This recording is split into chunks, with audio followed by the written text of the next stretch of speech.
Where do you even start? Did I miss anything?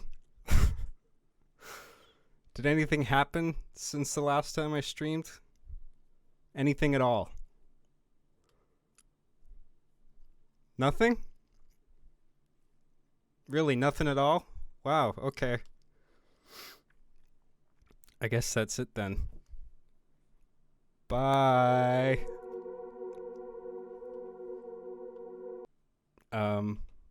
Just kidding.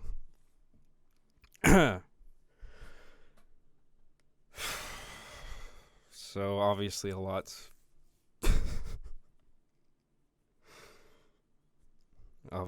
obviously a lot's gone down. And where do you start, you know? And sorry everyone. I haven't been around during a time where people probably could have really used a laugh. You know what I mean? But I needed time, you know, to process everything and just be by myself, but maybe that was not such a good idea on the other hand. You know, I needed to like process everything that was happening. It was so much at once. I feel like it all kind of kicked off on my birthday too. I was editing all day, and that wasn't really that bad, but in between editing, I would look at my phone and look at a new article about some shit that's going on, and I was just like, holy fuck, man. And I don't even want to talk about it because it's just so, I feel like it's just so divisive. And I'm not about like dividing people, and I don't like seeing people upset. I want to see people get along. I'm a real live and let live kind of guy. I've said that before. And who wants to hear a hot take from a piece of shit white man anyway, right? Because if you're white, you're by default you're a piece of shit who should just shut up and listen to everything that's going on. But now more than ever, it feels like it's just not okay to speak your mind. You know? And throughout this whole thing, my mood just fucking crashed. I mean, I was doing okay. I was doing really okay for a while. But man, my mood just plummeted. And I was chain smoking cigars. I stopped for the past few days though. I'm good. I cut myself off. And yeah, I don't really want this to be like a politically charged thing, you know, cuz everyone's got their own opinion, and I just want to have fun and react to a few things that people sent me. So the main things being I made an episode last month that I still haven't premiered. I've been holding off making it public because I wanted to just premiere it for you guys and watch along with you, and hopefully you guys will enjoy that. And then also somebody made a game for me. Somebody programmed I don't know what engine they used, but they made like a top-down RPG. I think it's John Graham and the Quest for the Gabagool, I think it's called. So I thought I'd play that for a bit. I don't know how long it is. I played like for like 5 minutes of it, and I laughed out loud. But like I wanted to save the whole thing for like, you know, this streaming. And yeah, so I want to do that. What are all the things? I wanted to do. I had a checklist. Hang on, I wrote a whole fucking thing list down. Let's have a look at that. And then, hold on, my chat's in another window. I'm going to bring that up. Oh, no, it's right here. I'm all over the place. Just give me a minute.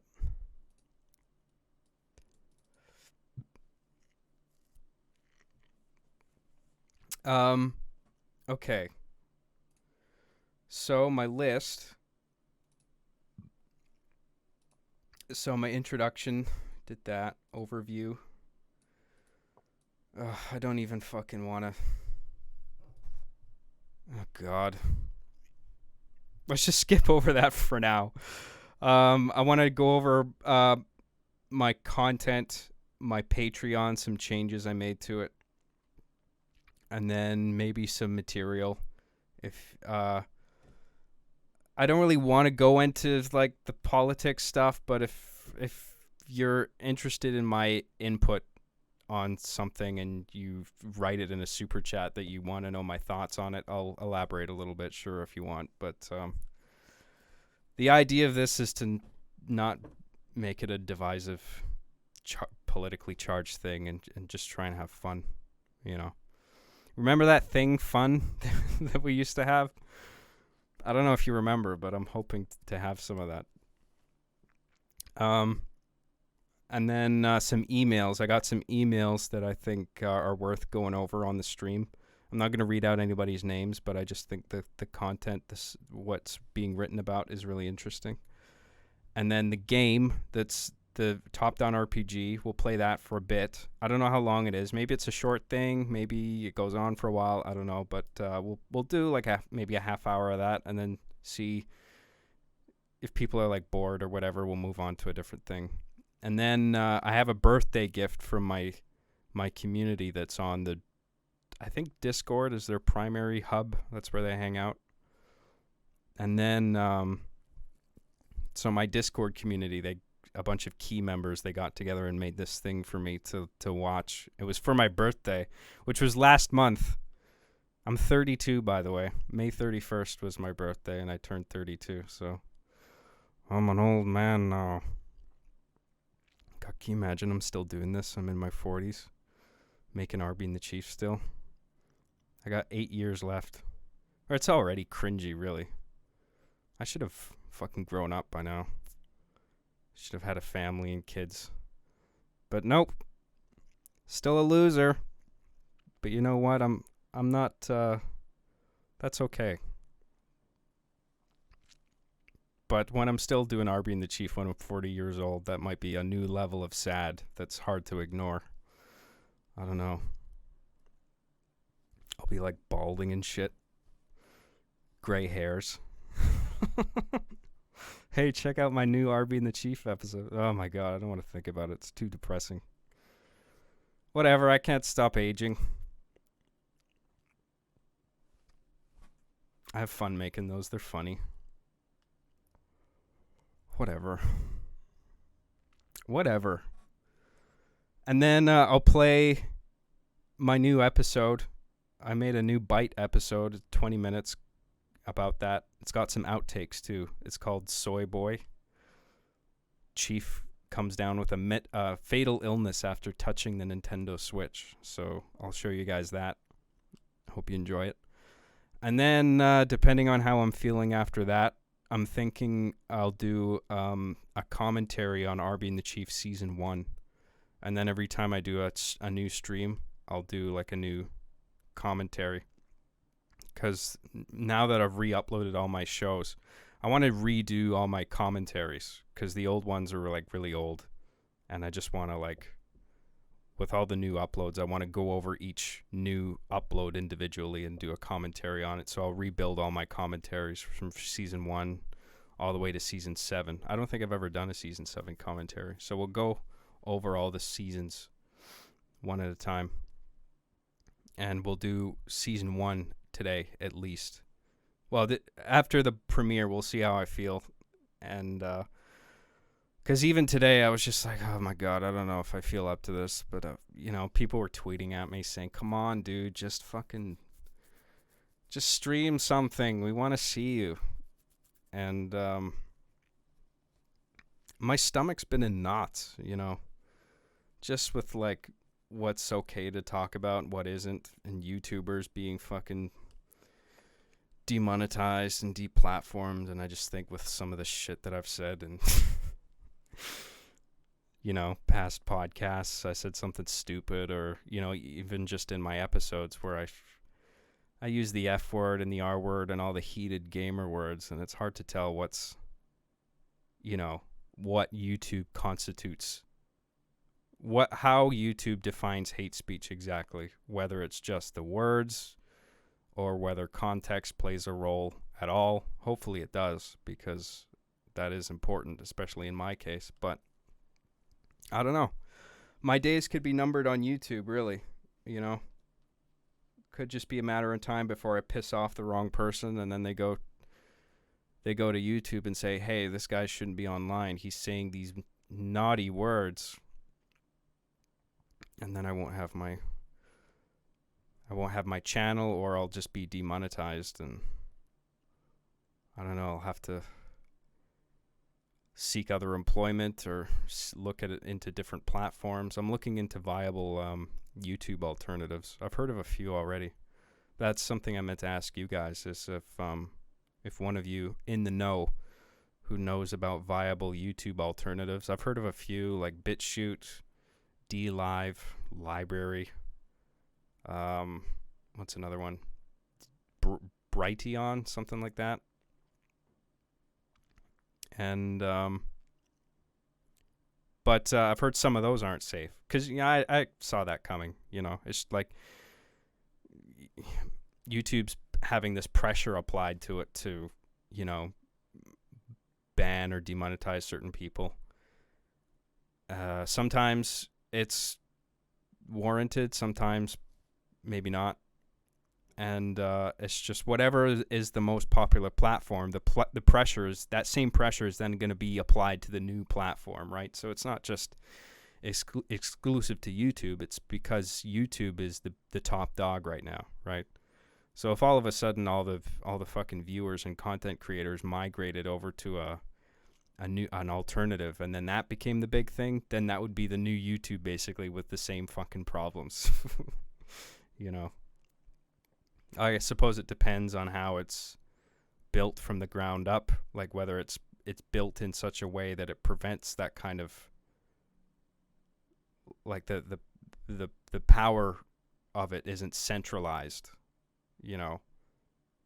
where if you have like a single point of like, if you, I don't know what the fuck I'm talking about. You know what I mean, right?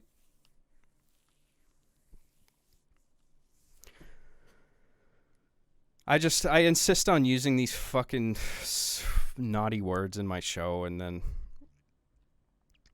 if I don't, it feels like, I'm just being dishonest when comparing what I'm doing now to what I used to do. And back then it was okay, and now if I don't stay edgy, then it's like it's not the same show anymore, and I'm not being true to myself, and I'm not being true in the reflection of like gaming culture, which is always what I've been making fun of. But anyway, I know I've talked about this before, and I feel like a fucking broken record, and I'm sure there's people in the chat who are just like, we've talked about this before, John. How many fucking times are you gonna go over the same fucking thing? And God, I came into this stream thinking, God, I'm not gonna piss everyone off today. I want to make as many people happy as possible, but I'm probably boring a bunch of people. I don't know. Let's move on, and I'm just going to go right into the super chats that we have right now, because I don't really know where to go, like just, of my own accord. I don't know what the first thing to talk about is. So, and there's already a few super chats, so maybe we'll find a diving board, so to speak, from one of those chats, and then maybe we can talk about something. Hopefully it's not too divisive, or yeah, I've been so worked up, and that's why I didn't want to do. I mean, I've felt like doing it today more so than I ever have this whole past month. I mean, this has been a real downer month for me, and I was just like, God, I do not want to do this. I know people want to see me on camera, but I cannot bring myself to do it, because I don't know what I'm thinking and feeling. I don't know. I'm afraid of saying something fucking stupid because everybody's getting canceled left and right. And I don't know, dude. Let's just go into some chats and then see where we go from there.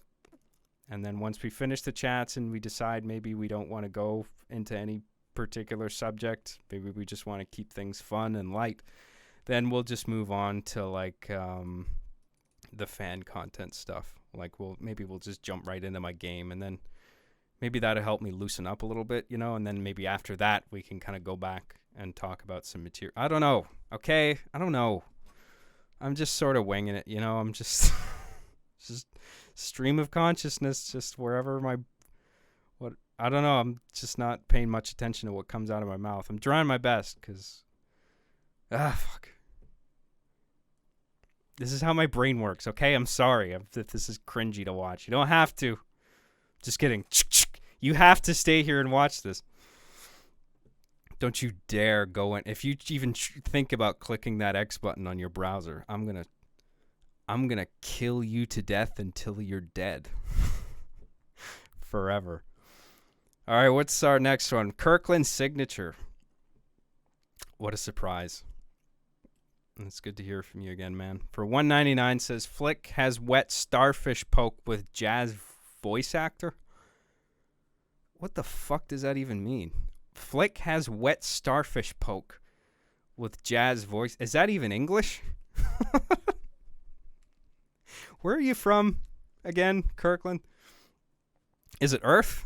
Are you from a fucking alien planet? I mean, they're English words. It's just the order that they're in is in no language that I recognize. No earthly language, anyway.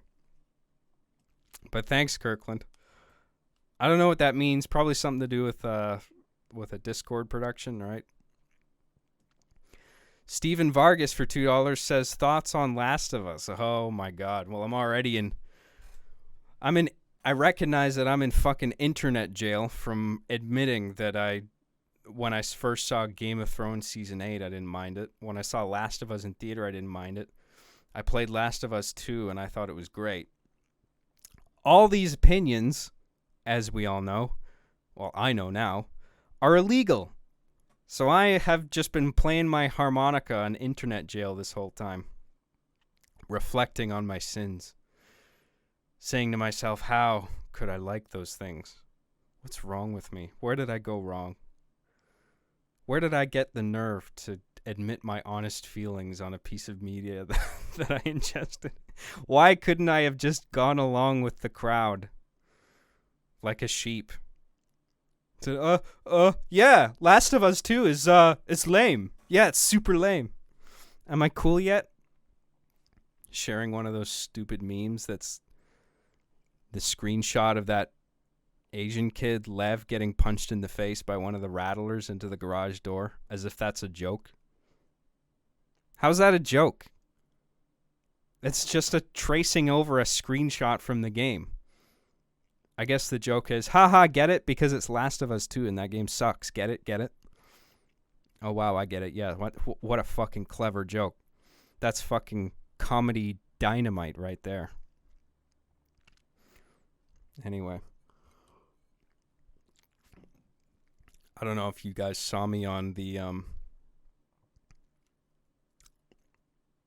that podcast, EFAP. I was on EFAP last week, and I had a great time on there.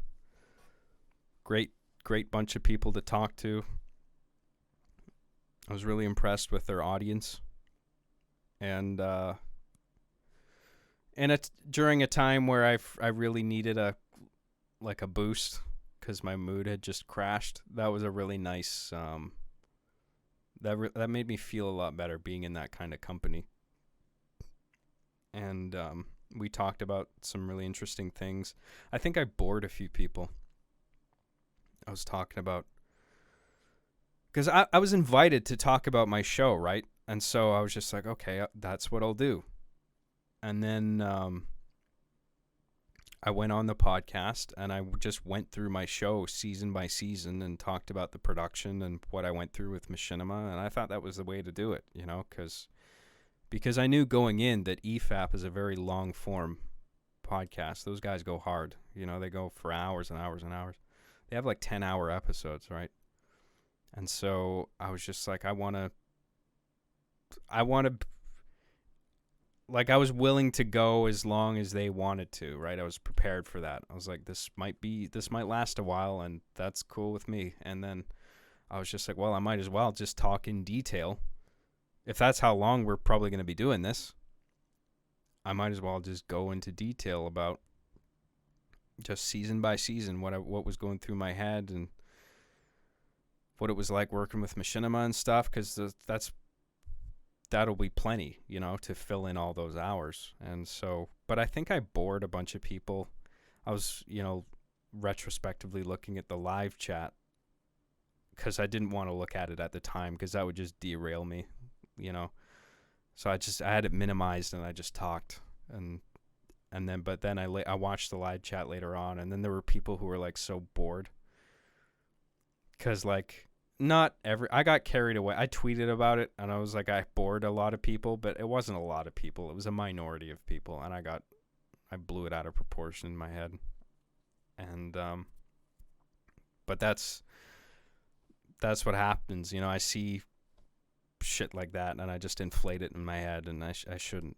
But anyway, there was a few people who were like pissed off. I think they were like regular EFAP viewers, and they just weren't used to that kind of format, because I think what they're looking for from EFAP is like going over videos. I mean, it's called EFAP, right? Every frame a pause. So it revolves around critical frame by frame analysis of something. That's the implication.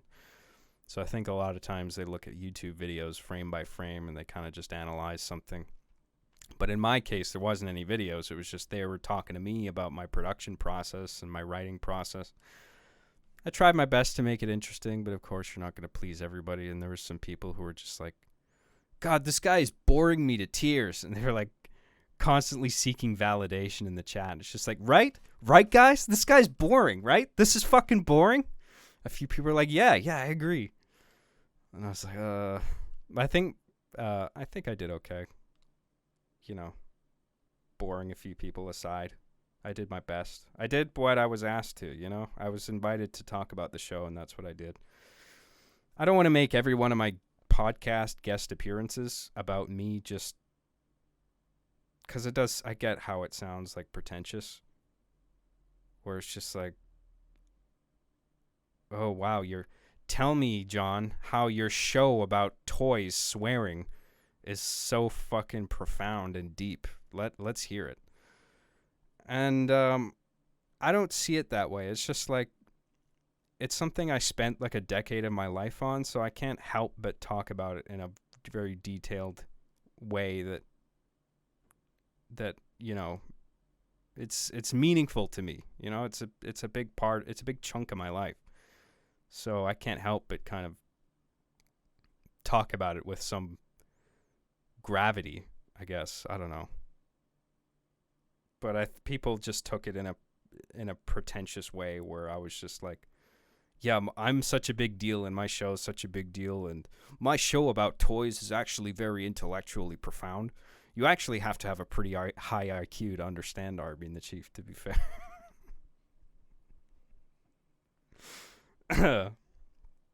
Stupid. But I did it, and I had a lot of fun, so whatever. And they're, you know, anybody's free to tune out at any time, you know? It's like, people are right in the chat like, oh, I'm so bored. And then it's like, they stay there for hours typing the same shit. It's like, you know, you can leave at any time. But they want to just stand there and complain. Whatever, man. I thought I did okay. My voice kind of sounds monotonous, but you know, that's just how I talk. I don't want to inject it with any kind of artificial way of speaking where I'm just like I'd rather talk like this, how I'm talking now, kind of flat, instead of talking like this, where like that Keemstar thing, like, let's get right into the news. That fucking inflection shit. I don't want to talk like that either. I don't want to artificially inject enthusiasm when This is just how I talk, you know. I'm sorry if you don't like my natural speaking voice. People are bored in the chat already. I'm sorry. What can I do? We'll move on to another. We'll move on to a new chat, a new super chat. Hang on. I had a page for this. Oh yeah, I didn't even answer the question. It was about thoughts on Last of Us, and you know what? I'm gonna save my thoughts for a video because I'm making this video game review show. Believe it or not, I'm still working on it. Well, the reason I hadn't done it, I haven't recorded any episodes yet. I mean, I did like graphics for it. I did a whole intro segment for it. I'm really proud of that. I put it on Twitter. But I haven't recorded any footage for my new game show because I had ISP issues for like almost a whole month, and then they got fixed. But then all the shit started happening, and my mood just fucking crashed, and I didn't want to go live on camera. I just wasn't ready for it. Cause, you know, I needed time to like kind of absorb everything that was happening and then just look at it from as many angles as I could. And because if I went on camera too early, the likelihood that I would say something stupid and insensitive, I think was pretty high. But, you know, I didn't feel ready to do it. Okay. Sue me. But now I'm feeling better, not 100%, but better anyway. But anyway, I want to save the bulk of my thoughts on The Last of Us for an actual video, you know, because like, you know, I said I was in internet jail for liking Game of Thrones season 8 and The Last Jedi, but in the case of Game of Thrones season 8 and Last Jedi, I've heard plenty of criticism that is perfectly valid, you know. And so I'm hearing that and I'm like, oh yeah, I guess, yeah, that doesn't make any sense. Oh, right. Yeah. It's like, oh yeah, I guess that season does kind of suck, or that movie does kind of suck, you know? Because like when I watched Last Jedi in theater and I was watching Game of Thrones, I don't think I'm stupid. Okay. I'm sure there's a bunch of people in the chat who will disagree with me. Like, no, John, if you like those things, you are very stupid and you deserve to be in internet jail. You deserve to rot. I don't think I'm stupid, but I am slow to process things. And I do a lot of the time when I'm watching like movies and TV shows, like I'll turn off the critical thinking part of my brain and just kind of enjoy it on a surface level. And I'll walk away smiling going, "Hey, that was cool. I love the music, the visual effects." But I won't analyze the writing and like the character logic closely enough, and then a bunch of people will point out like, hey, that's dumb for thinking that's cool, and you're bad and you should feel bad. And I'm just like, oh yeah, okay, fine. Because I'm not saying my opinions are fucking objective truth, you know. I'm just saying, like, I walked away with a smile on my face. I thought it was enjoyable, but then I'm hearing all this criticism, and I'm like, that's perfectly acceptable. You're right.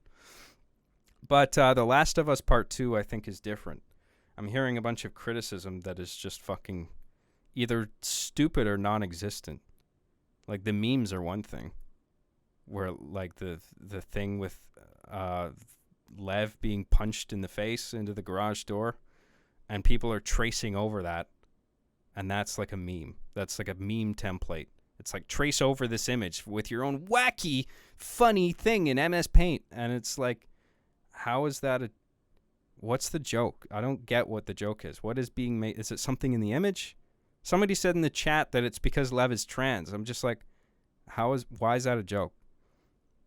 I don't get it. I'm sorry. I'm not in on the super epic joke, you guys. But it's just kind of going over my head. And a bunch of the Last of Us 2 memes are also rooted in the idea that Abby is trans, and she's not trans. That's just flat out inaccurate. So I'm not sure what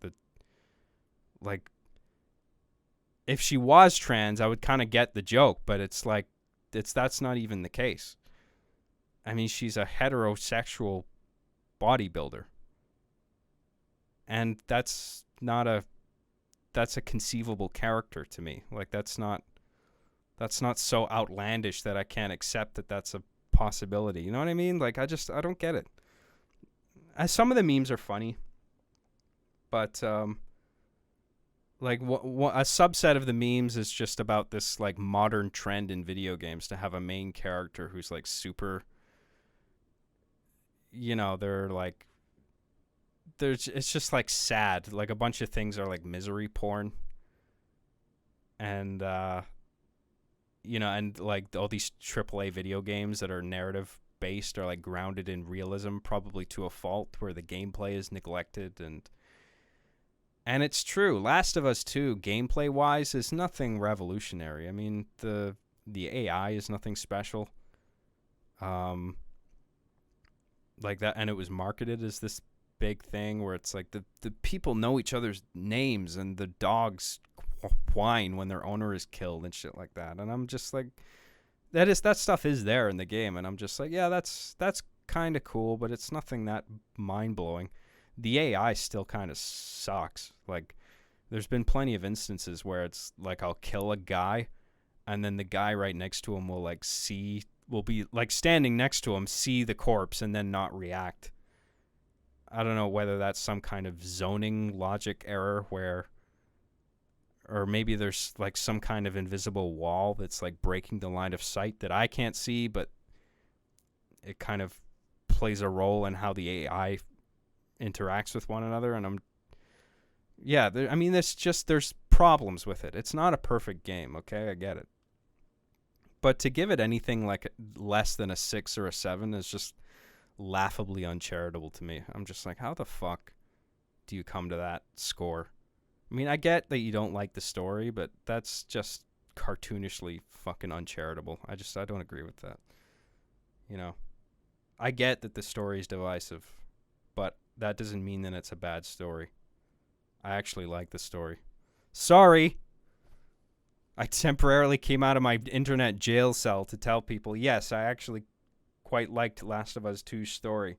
Don't worry, I'll go right back into my cell after this. How could you, John?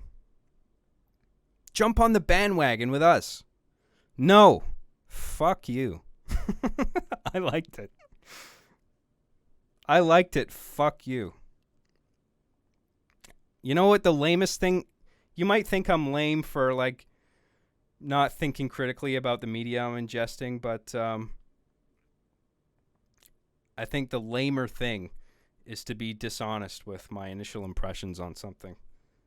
And when I beat The Last of Us Part 2, I was just like, I was really impressed.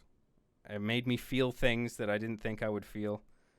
And, it's like, so rarely do movies and video games make me feel anything, So for that game to, like, make me feel the way it did, I was really blown away by that. And, it's not perfectly executed. It's not a perfect game. The story has flaws. The gameplay has flaws. But it's not a fucking 4 out of 10. Get the fuck out of here. Sorry. There's enough there in the game, like talent and fucking things that are actually well done, that I'm just like, 4 out of 10 is stupid as fuck. Sorry. You can disagree with me. That's fine. I don't expect anyone to. I don't care. I'm just being honest about how I felt about it. Whatever. Anyway. So I want to do a whole video on that, because I think I can make a case as to why that game is not the fucking cancer and AIDS-ridden piece of shit that people seem to think it is. They'll be like, the pacing's off and the writing's sloppy, while giving zero fucking examples. It's like, what do you mean by that? Like, I don't think you know what pacing is. What do you mean sloppy writing? There's a few... I can think of 1 or 2 examples where that could be a justifiable thing to think, but, like, I'm not seeing examples from these people either. They'll just say the writing was sloppy and that's it. And it's like, God, whenever I voice an opinion like that, I'll always accompany it with like a like some supporting evidence. Like, I think this. Here's why I think that. And so rarely do I see that. It's just like knee-jerk reactions. Like, I didn't like it. It's lame. It's lame, and if you like it, you're wrong. Fuck you, bye. That's so I think the hatred for it is stupid. People can not like it, but it's just like I'm seeing all these unfair scores and just like this it's like oh fucking hell. It's like a family member of theirs just came down with something terminal. That's the same kind of like hatred they're showing for this game, and I'm just like, maybe that's taken a little bit too far. I don't know. Anyway, that's my thoughts on The Last of Us. I don't want to go too much into it. I want to make a video about it. So there you go. Okay. Don't worry. I'll go back into my prison cell after this stream. I let myself out occasionally, or just for this stream. I'll go back in under my rock. All right, where were we with these things? Solar for £2 says, give us the gamer takes, John. The gamer takes? What does that mean? Does that mean my takes on political things while using heated gamer words? I don't really want to. No. I mean, if you had mentioned something specific, I might have talked briefly about it, but you're leaving it too vague. There's so many things to talk about. Maybe a bit later in the stream when I feel a bit more comfortable, or maybe not. I don't know yet. We'll see. But thank you, Solar. Appreciate it. I am BLT. Bacon, lettuce, tomato. Is that what that stands for? Sorry if you answered this already, but do you still have that afro wig? Oh, yeah, that's the one I wore with that character. What's it called? Scott Loveheart. The guy who, like, chain smokes cigarettes and jerks off.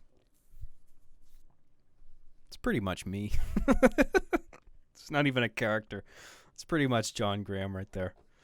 The afro, yeah, I've got it somewhere, but it's filled with like dirt, and it's probably a spider's nest by now. Spooky bugs in there. I don't want to put that on my head.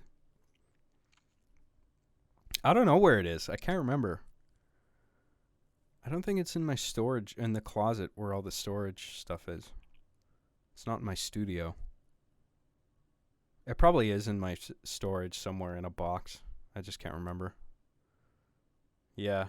It's probably too filthy. I need to like give it a good wash before I put that fucking thing back on my head.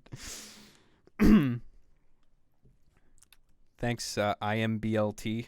BL, that's an L, isn't it? You are bacon, lettuce, tomato. Great usernames, you guys. Kirkland Signature for $1.99 says, watch oneself, butt boy. Butt boy. Oh yeah, I forgot about that. We haven't finished that season or series, have we? There was episode. What was the last one we watched? And how many are there? I can't fucking remember. We were on episode 7 or something, and there's like 20. I can't remember. Someone will point it out in the chat. Whatever the last one was that we watched. We're only 4 episodes in? I thought we watched more than that. Anyway, the last couple of episodes were fucking hilarious. Episode 6? Next one to watch is episode 5? This is all over the place. You gotta decide on a number. Come on. Come on now. Episode 5, 6, something like that. I don't know. We'll figure it out later. 6. Episode 6 is what we're on, I think. Yeah, those last couple episodes that we watched were really fucking funny, so I'm stoked to keep watching those. A Flick's Life, the user in the chat, you're the one who made that, right?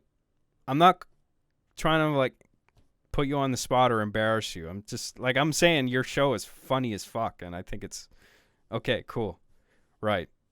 I recognize your username. I thought it was you. That's dude, it's hilarious. I wasn't sure in the beginning. I'll say that much, but like it's grown on me. I like it. It's really funny. So I don't it's funny cuz like if you when you cross that line of like trying to make something that's really bad on purpose, then you risk making it way less funny, I think. The funniest stuff in my experience has been like the so bad it's good stuff where the people who are making it think they're making something good and it's just a train wreck. It's not what it didn't turn out the way they wanted. And there's something about that misalignment between what they aimed to do and how it turned out that's really funny to me.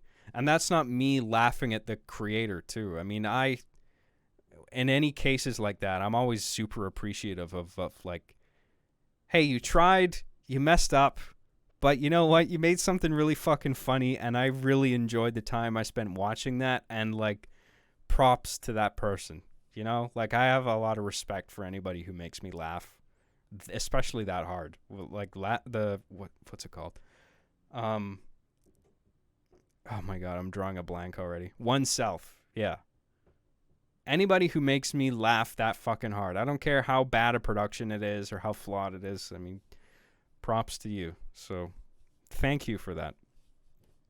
Anyway, oneself, yeah, sure. We'll see how we feel towards the end of this stream, and then maybe we'll watch one of those.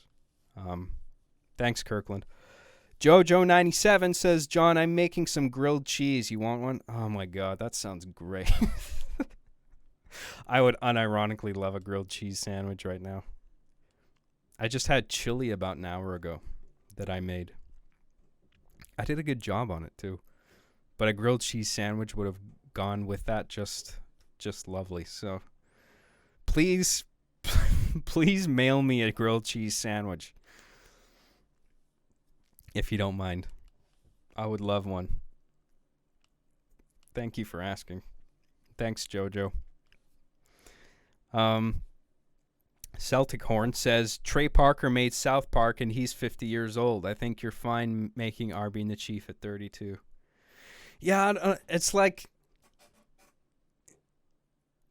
them doing South Park seems a little more sophisticated because like they have a buffer in terms of staff between like them. Like they'll write stuff, right? And then they'll just instruct a team of people into like how to draw something or like how things should look. Here's the shots that we want. Here's how we want it edited. In my case, if I'm 40, I'm a 40-year-old man. If I want to keep making Arby and the Chief Bites episodes, I still gotta fucking get down flat on the floor with my camcorder. I gotta fucking move toys around like this. Trey and Matt aren't doing that. But I'd still be doing that if I was making Arby and the Chief at 40 still. And there'd just be like a piece of my soul that died while I was doing that. You know what I mean? It's just like, God, you should have had you should have had a family by now. But here you are filming this tripe, moving fucking action figures around. Good job, John. Way to make your life mean something.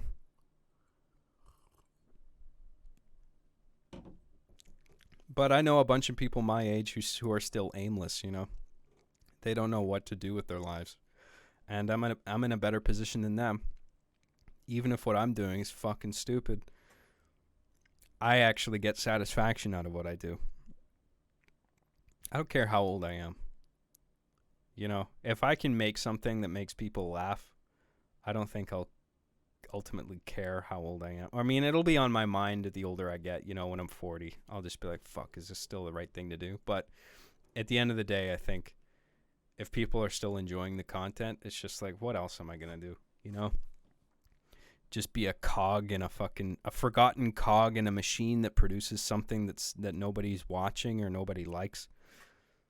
Or can I just be independent, make stuff that I like, I know other people like, there's an audience for, and I can feel creatively fulfilled regardless of my age. And I think that's the better position to be in. I don't know. We'll see. We'll see 8 years from now whether I'm suicidal or not. 40 years old. Hey, Bites episode 100's coming out, you guys.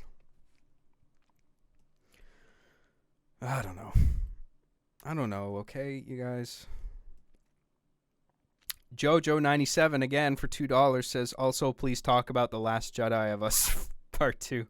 I already did. I went into enough detail on that. I don't want to go into, like, I'm going to make a video on that. I'm going to make a super game show episode.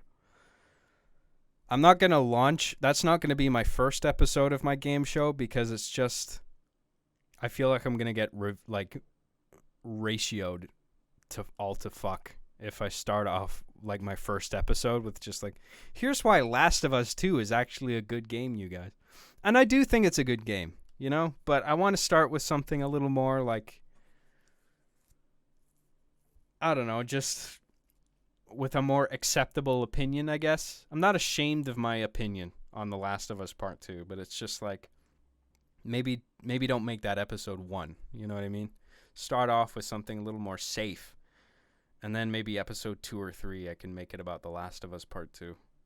Just be like, here's my case for why I think this is a good game. And if you don't like it, fine. Fine, I don't care. Just being honest. Just being honest, you guys. Anyway. Thanks, Jojo. I hope you stay tuned for that. I'll make a video about it if you're curious. I know I have some fans too who liked it, who think it's a good game, so I know I'm not completely insane. Kiro for $10 says, "Hey John, that's great to hear, but if you've watched Frozen, if is that if? Oh no, Frozen 2. Okay. Hey John, that's great to hear, but if you've watched Frozen 2, you have to realize that Elsa is basically Jesus Christ. Not to mention the fact that we live in a society." Oh, yeah, I forgot. I forgot that we live in a society, you guys. I forgot to put on my Joker makeup today. Whoops. Sorry about that. That's usually how I spend. That's how I've been spending this whole month. Every day I wake up, I put on my Joker makeup. And then I kind of stumble around in an emo fashion, kind of dramatically leaning against walls and doors, going, we live in a society. Why, oh why do I have to live in a society? You think that's a productive use of my time? I think so. I do that dance in my bathroom like Joaquin did in the movie with the violin.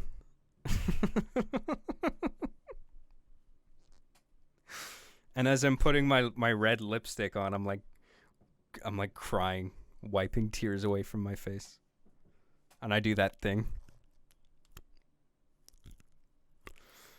All the while saying to myself, we live in a society. All right, it's not funny anymore. Let's move on. Thanks, Kiro. Kirkland Signature says, me and Kiro Eiffel Towered Anna from Frozen with nut.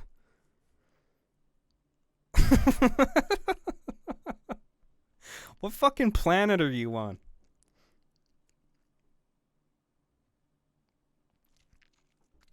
Eiffel Towered, is that a phallic metaphor?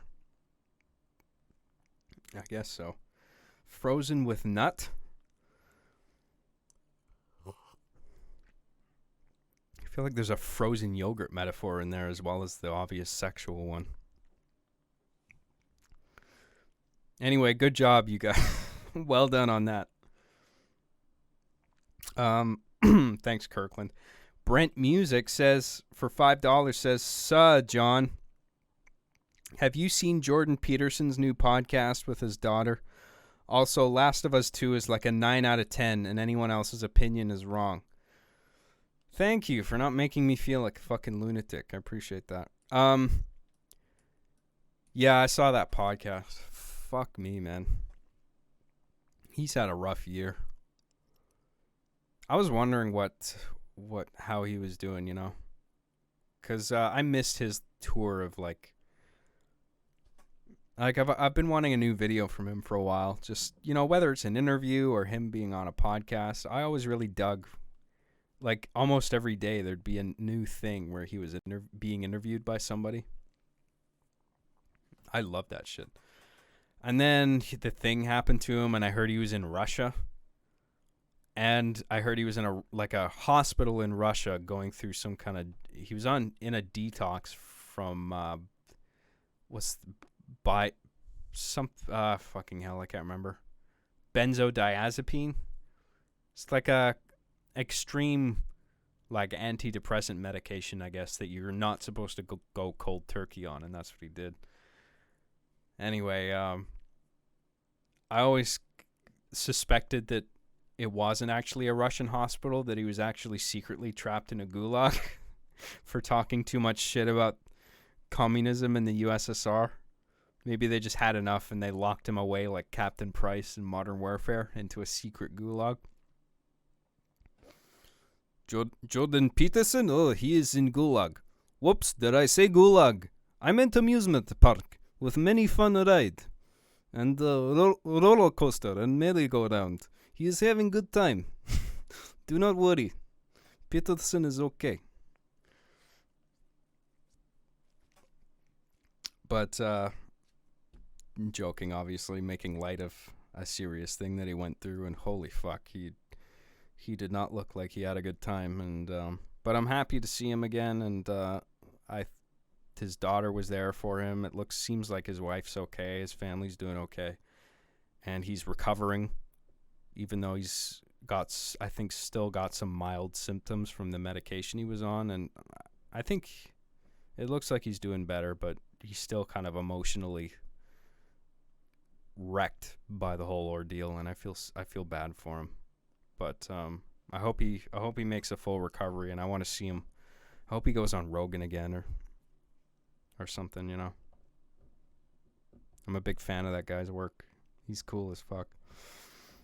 Anyway, thank you, Brent Music. Oh yeah, and Last of Us 2, yeah. I wouldn't say that it's I'm wondering what the personal score I would give. I would give it an 8 out of 10 at least, I think, Last of Us Part 2. I accept people giving it a 6, but I think anything less than that, it's just like, you were fucking kidding. Like, no. You were just, like, mad because it's not the story you wanted, and you're just like, it's a 0. That's what I think. It's like, no. If you're giving it a 0, or you're just as bad as the people giving it a 10. It's not a perfect game, but it's pretty fucking well done, I think. Anyway, we talked about Last of Us. Let's move on. Thanks, Brent Music. I appreciate it, man. Chernobyl Pone for $2.99 says, yay, you're back. I agree, yay. I hope people are enjoying the stream so far. Please enjoy it. Please don't be bored. If you're bored, I hate you, and I'm going to beat you up. River727 for $5 says, I like the Rise of Skywalker, but I think JJ was screwed no matter what because of The Last Jedi's reception. Can't believe JJ's drafts for 8 and 9 were discarded. You know, I need to watch The Last Jedi again, because I'm sure the criticism that I've heard is warranted. Like, I know there's probably a bunch of logistical problems in it. I know looking back on it, like retrospectively, there's a few things that were just weird or clumsily handled. Like, I thought the fight with Captain Phasma was fucking short and anticlimactic and stupid. I thought that character, Captain Phasma, is fucking stupid and shouldn't even have been introduced. And there was that weird Princess Leia thing where she's like out in space and she does that. What the fuck does she do? It looks so weird because she's like really stiff and she's holding her arm out like this. It's almost like a Monty Python sketch where it's like somebody just takes a still image of her and just kind of cuts around it with the freeform selection tool and just kind of like wheels it around. It was kind of like that with Princess Leia, where she kind of just tilts and pushes this ship or something. Or she does some kind of light speed. Does she like launch through a ship and blow it up or something at light speed? Or does she make another ship collide with another ship to make it blow up? There's some weird thing that Princess Leia does out in space, and it just looks really funny. I can't remember what happens. It's not just a GIF. It's like it does look fucking weird in the movie. I remember that looking back on it, that stood out to me. I was like, that looks really fucking peculiar. I gotta watch the whole movie again though. But more recently, obviously because it came out more recently, I watched The Rise of Skywalker, and that movie pissed me off. Like, there was no ambiguity about it. It was like, I remember when I first watched Last Jedi, I walked out of the theater going, I thought that was okay. And then in retrospect, it's like people were telling me, like, no, it doesn't work because this and this and this. And I was like, okay, that makes sense. But Rise of Skywalker, I remember the first time I saw that, I was angry by, like, none of the scenes felt like they had room to breathe. All the character performances seemed unnatural. J.J. Abrams has this thing with his... He has this directorial approach where he needs to, like, get his camera out of the equation. Like, I feel like his... when he gives his actors instruction, the camera plays too much of a role. When the camera should just get out from between the actors and just... He should record character moments much more traditionally than he is. I think, like, when he's rehearsing scenes with his actors, he's going like, okay, Ray, you're arguing with this guy about this thing, but I want your dialogue to sound like I want it to be like an unnaturally snappy pace, and it just sounds artificial and overly rehearsed, and then while you're saying those things, the camera is going to be in between you guys, and it's going to be looking at you, Ray. But then the camera is going to swing around to you, Poe, or whoever she's talking to, and then the camera is going to move around like this, and then Poe, you're gonna walk around, and you're gonna walk past the camera over here, and then like I feel like all the direction is like factoring in where the camera is placed, and it's just getting in the way of their performances. I feel like that happens a lot in a lot of the scenes in a J.J. Abrams movie. I'm just like, get the camera out of there. Just like still film it, obviously, but just don't do all this like cameras rotating around the character thing constantly, because that just, when you have the actors on set and they're trying to like ground their performance in realism, it's kind of hard to treat it like it's a real character moment when you've got all this distracting technology around you, when it's just, it can be much more simply and believably executed when you just let the camera hang back and then just let Ray and whoever she's talking to focus on each other and just play the scene as real as possible. And there's too many banter moments where, God, I don't know if it was Rise of Skywalker. I think it's The Force Awakens. There's this scene with like, what's his name? John Boyega and Daisy Ridley. They're on the Millennium Falcon, and they kind of walk around each other in a circle like this. And while they're doing that, they have this excited banter where they're talking about like, I can't believe you did that thing. That was so cool. And then John Boyega would be like, me? What about that thing you did? That was so great. And then it's like back and forth like that. And it doesn't feel like a real character moment. It feels like this is just a rehearsed, upbeat, kind of stiff. It's too artificial. And I'm watching that scene and scenes like it, and I'm going, I don't believe what's happening here. I don't believe this interaction. That doesn't sound like how people actually talk to each other. And JJ does that a lot, I think. And there's so many scenes in The Rise of Skywalker that they have no room to breathe. The dialogue is too stiff. It's too snappy. And I know people think I'm fucking stupid for liking The Last Jedi, but I'm not fucking stupid. I promise, okay? There's beats in The Rise of Skywalker that I thought were ridiculous. Namely that one beat where oh my God, she has that knife and she sees the Death Star in the ocean. And it has that Goonies moment. Literally, it's from the Goonies where she pulls... It wasn't even set up earlier in the movie. She pulls this thing out of the hilt in the knife. And then she holds it up to the horizon. And she sees like the outline of the crashed Death Star in this thing that she just pulled out of the knife. Like literally was never set up before. And I'm just like, that is so fucking dumb. I had my hands on my head. Like, I'm just like, really? They're doing that? Because what they're doing there is they're relying on my nostalgia for the movie The Goonies to like ignore the stupidity of that plot beat. Where it's like, you didn't even set this up. Like, if you to have it in the movie is one thing, but to not even set it up in a previous scene where, you know, Rey, for example, pulls the thing out of the hilt and she's just like, what's this? I don't get it. And then just kind of puts it back, doesn't think much of it. And then later on, it's like, oh, maybe there's a utility in this thing. That would have been something. Instead, in that one scene, she's just like, oh, this thing comes out of the knife. And whoa, coincidentally, it looks just like the crashed Death Star. As if this was all part of destiny, where the Death Star would crash into the ocean in this exact orientation where it would fit the outline in the knife. That was so dumb. The only thing I liked about The Rise of Skywalker was at the end where she, like, what does she do? She buries something. She buries the lightsaber, I think. She's on Tatooine. It's meant to, like, mirror, like, Luke being on Tatooine at the beginning of A New Hope. And she buries the lightsaber and she sees the Force ghosts, I think. But none of that, that's not the point. The point is that she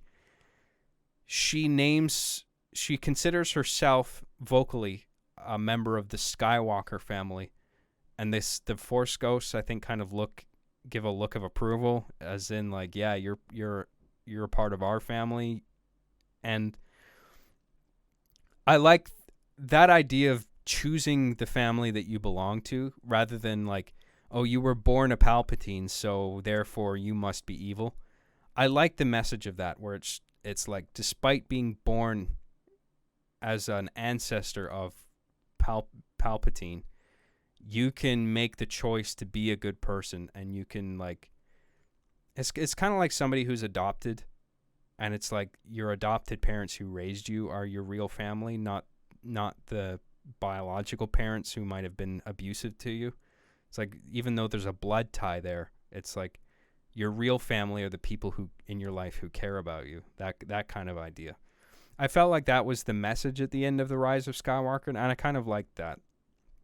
But I wish they had done more with that, you know?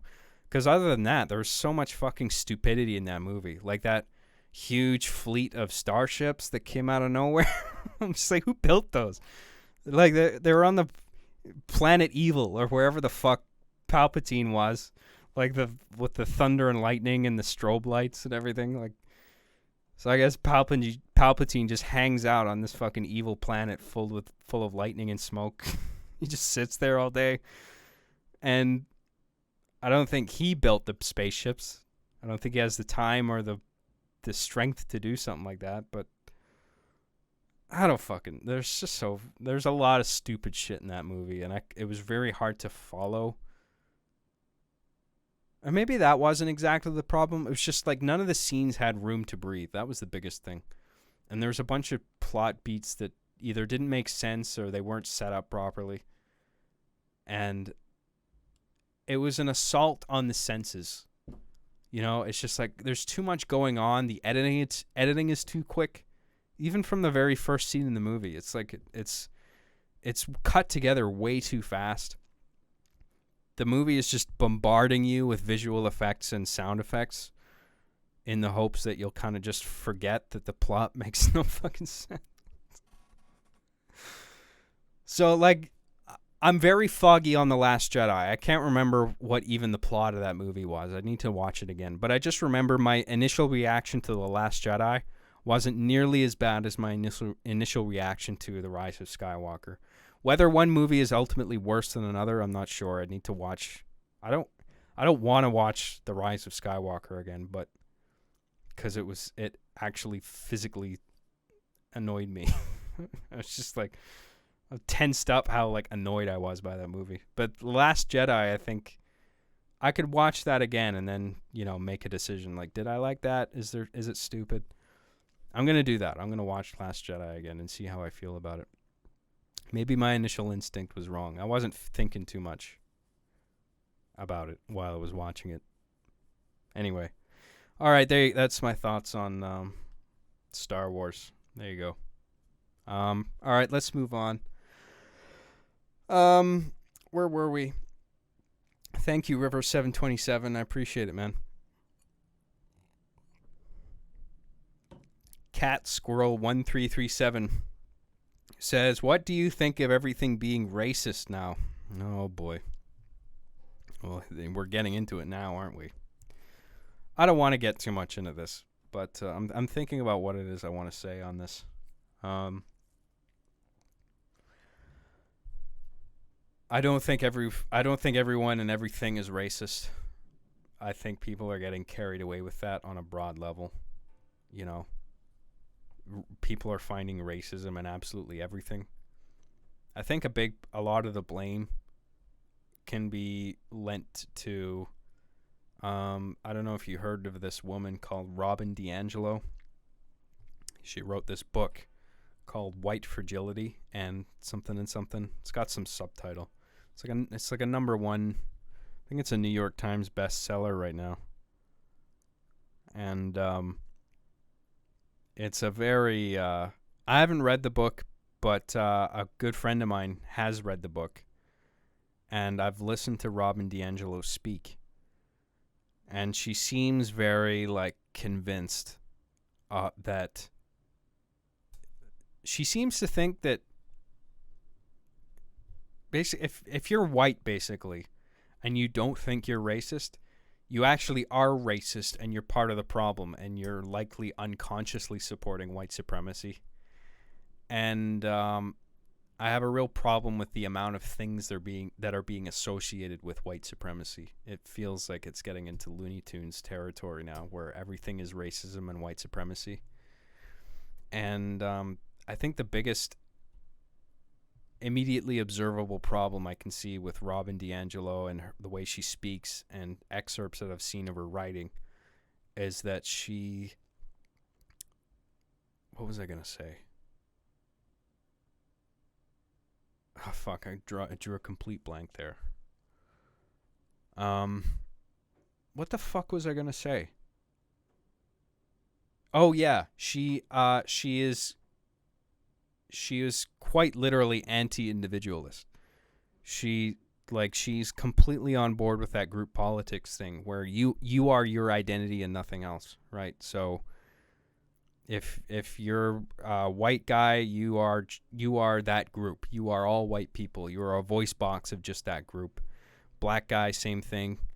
Whatever race you are, you are a member of your race and you are not an individual. That seems to be what her position is that there's no such thing as an individual. And I'm just totally not on board with that. I'm sorry if that's a divisive opinion. I don't know who I'm talking to here. I know you guys are cool, but it's hard to say what each of your political beliefs are, obviously. And this white fragility thing is a very popular doctrine right now, and it's not my aim to make anyone feel weird or bad for thinking something is cool or not. Believe what you want to believe, right? I'm just saying this is my podcast. You're tuning into me. I'm looking at what that woman is saying and writing, and it really goes against my fundamental beliefs of people are individuals. They have individual agency, and I don't like her stance. I don't respect it. I respect her right to speak. If she wants to go on a stage and say all that, if she wants to write a book about that stuff, she has every right to, man. That's cool. But I feel really weird about the popularity that thing is gaining, and I just don't think it's right. I think the basic unit of humanity is individuals. And to look at to look at us as nothing more than groups that are segregated by racial attributes, I think is just the wrong way to live. And yeah, I think she's in large part. I mean, it's not all her, obviously. It's also like world events. The George Floyd thing, obviously, which was horrifying, right? There's a bunch of factors going into like why everyone is kind of pinning racism on absolutely everything. And there is racism in the world. Of course there is. You know. And I'm all for police reform and all that, and weeding out cops who are actually racist and stuff, but I don't want to paint any kind of group with a broad brush, you know? I don't want to say all white people are this, all black people are this, all Hispanic people are this, all Asian people are this, or beyond race, just whatever group you belong to. It's like all cops are this, all cops are good, all cops are bad. I don't agree with either of those statements. I think I look at people on an individual basis, and I think people like Robin DiAngelo, they are directly counter to that. They are saying, no, you are not an individual. Individuals don't matter. All that matters is what group you belong to, and I think that's a fundamentally incorrect outlook on life. Anyway, I went into a little bit of the racism there, so if I offended you, I'm sorry. Or I mean, I'm not sorry for saying what I think, but like, it's not my intention to upset anybody, and that's just my thoughts on the matter. Okay, you don't have to tune into me. Anyway. We can move on to a different thing, because I really don't want to talk about this a lot. There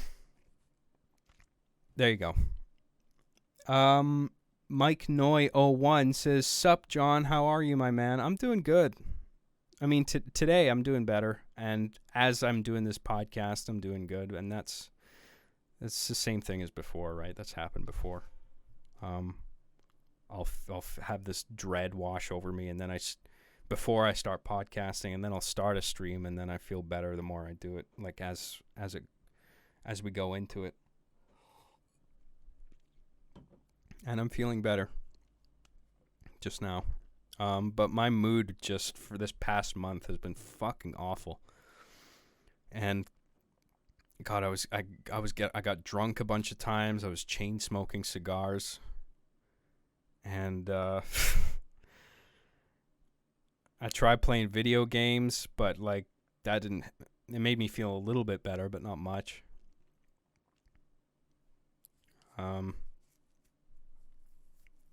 But I'm feeling a bit better now.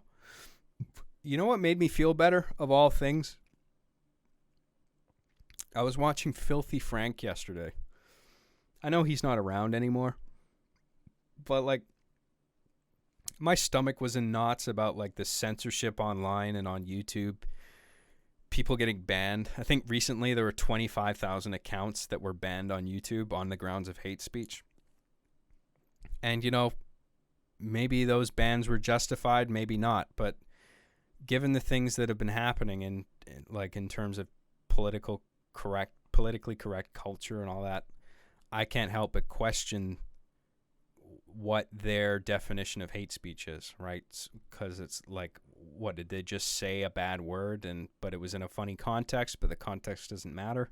Or were these actual like racist people that you were banning? I don't know. But it just, with all the censorship going on, it made me kind of nervous, and it made me feel like I was ambivalent about like, because any joke that I've made in the past, or like any bad word that I've said, I know that I've always like been really careful about all my usage of words, and I always I'm always very conscious of the context that I'm using bad words in, and I know there's certain words that I shouldn't say, but you know, the taboo of it is part of the reason why I gravitate towards using that in a satirical or humorous context, right? But then I'm looking back on this and I'm just like, oh fuck, like did I say something dumb either in a stream, or maybe it was a joke that I wrote for an old episode, but maybe it was just clumsily worded, and maybe I could have phrased it better, but maybe that'll get me in trouble later on, and then my whole channel goes down because of something stupid that I said in the past. And I was just a ball of anxiety, you know, and I was just like, fuck, my days are probably numbered online, and I might have to move to a new platform or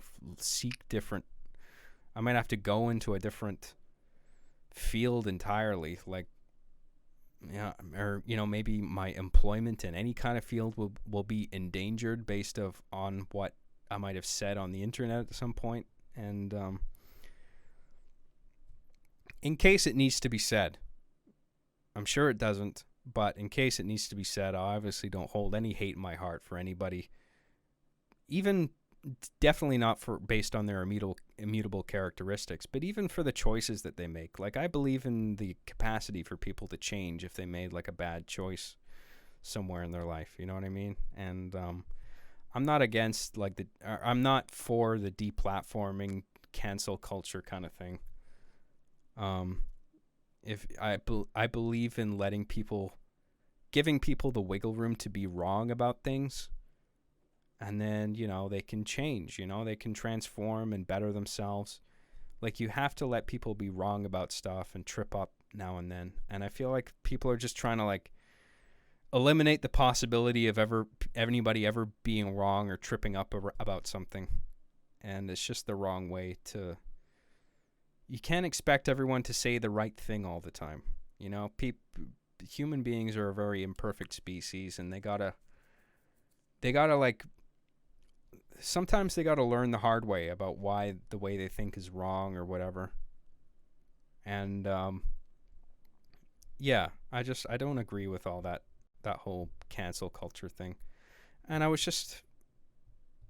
you know, I didn't want to overinflate my own presence online, because I was just like, I'm worried about getting canceled or whatever. And it's just like, maybe you're getting carried away with yourself, John. You know, you're not the big deal that you think you are. You know, it's like the world isn't paying attention to you as much as you might think.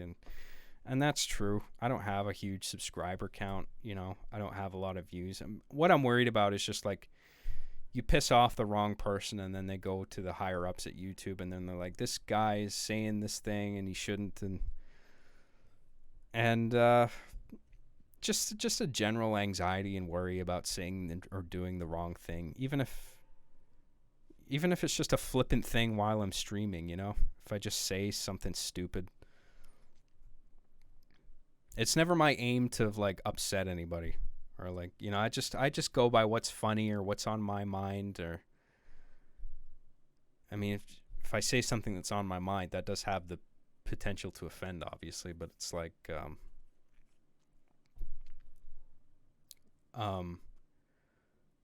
and, you know, maybe I am wrong in my opinion sometimes, but, like, people are free to call me out on it. And, you know,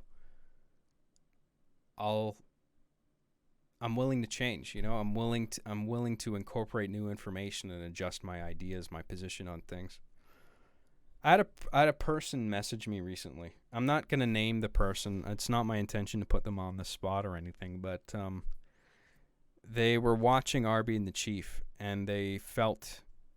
It was a non-binary person, and they felt excluded by watching a particular episode. I think the joke... They didn't say what the joke was exactly that pissed them off, but it was like it was like general jokes about, like, gender that were... And they were in lines from either the Tossers enforcement agents or, as I later found out, the FBI guy that Arbiter is on the phone with in a particular episode. And they messaged me, and I said, I'm hesitant to apologize for any jokes that I made, because they are jokes. I'm not out to piss people off or inflame people. I'm just saying things that I think are funny. But can you tell me what the joke is exactly that pissed you off? And then maybe once I know what the joke is, I can make a decision as to whether it was clumsily worded or not. And then, you know, and then I'll see how I feel once I know what it was that set you off. And the joke in particular was there's an episode where You remember the episode where Chief is making Halo the movie, and he's working with Arbiter and a couple people he got off Craigslist? And one of the jokes is that all people that you hire off Craigslist are pedophiles. And Arbiter, I think it's Arbiter that says, no, that's not the case. Not everyone off Craigslist is a pedophile. And then it turns out one of the actors they're working with that they got off Craigslist is a raging pedophile who just like blatantly asks, like, hey, do you know if there's any kids to have sex with? It's very just blunt. And then Arbiter, he's on the phone. He calls the FBI. He asks to get put through to the cybercrime division. And then the FBI guy kind of dismisses the pedophile thing because it's on a video game. And he says the line, we've got real crimes like misgendering to deal with. So that was the line that upset this person. And I was thinking about that. And I thought about it seriously. I was like, could I have worded that better to like get my point across clearer? Because their problem is that they heard that line and they assumed that I was trivializing the feelings of non-binary people when they are misgendered. And that wasn't my intention. My intention when I wrote that line was that at that point, misgendering was written into the Canadian Criminal Code. And I think that was Bill C-16. And part of the joke also, as well, is the fact that it's the FBI, right? And they have, again, not to diminish the feelings of being misgendered, but like because they are law enforcement on a federal level, they've got high-profile crimes to deal with. And the idea that their top priority is misgendering, that was the joke to me.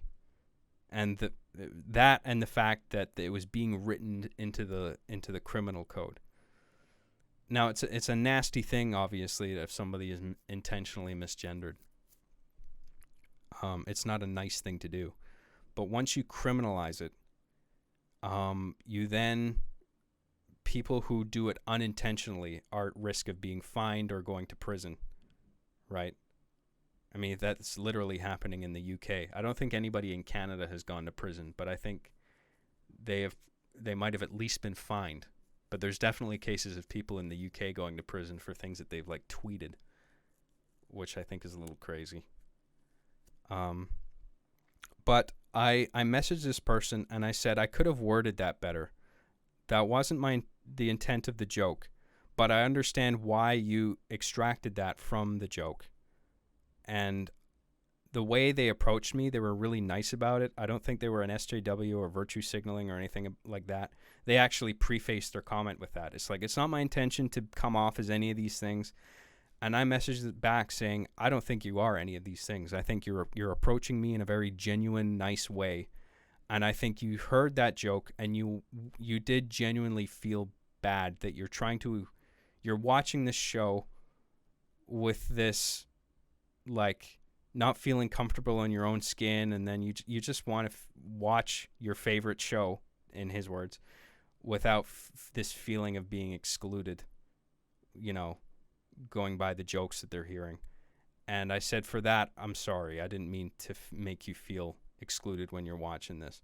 And it was a very pleasant exchange. They were just like, oh man, that's so great to hear. And we got along great after that. And we messaged a little bit more back and forth. And yeah.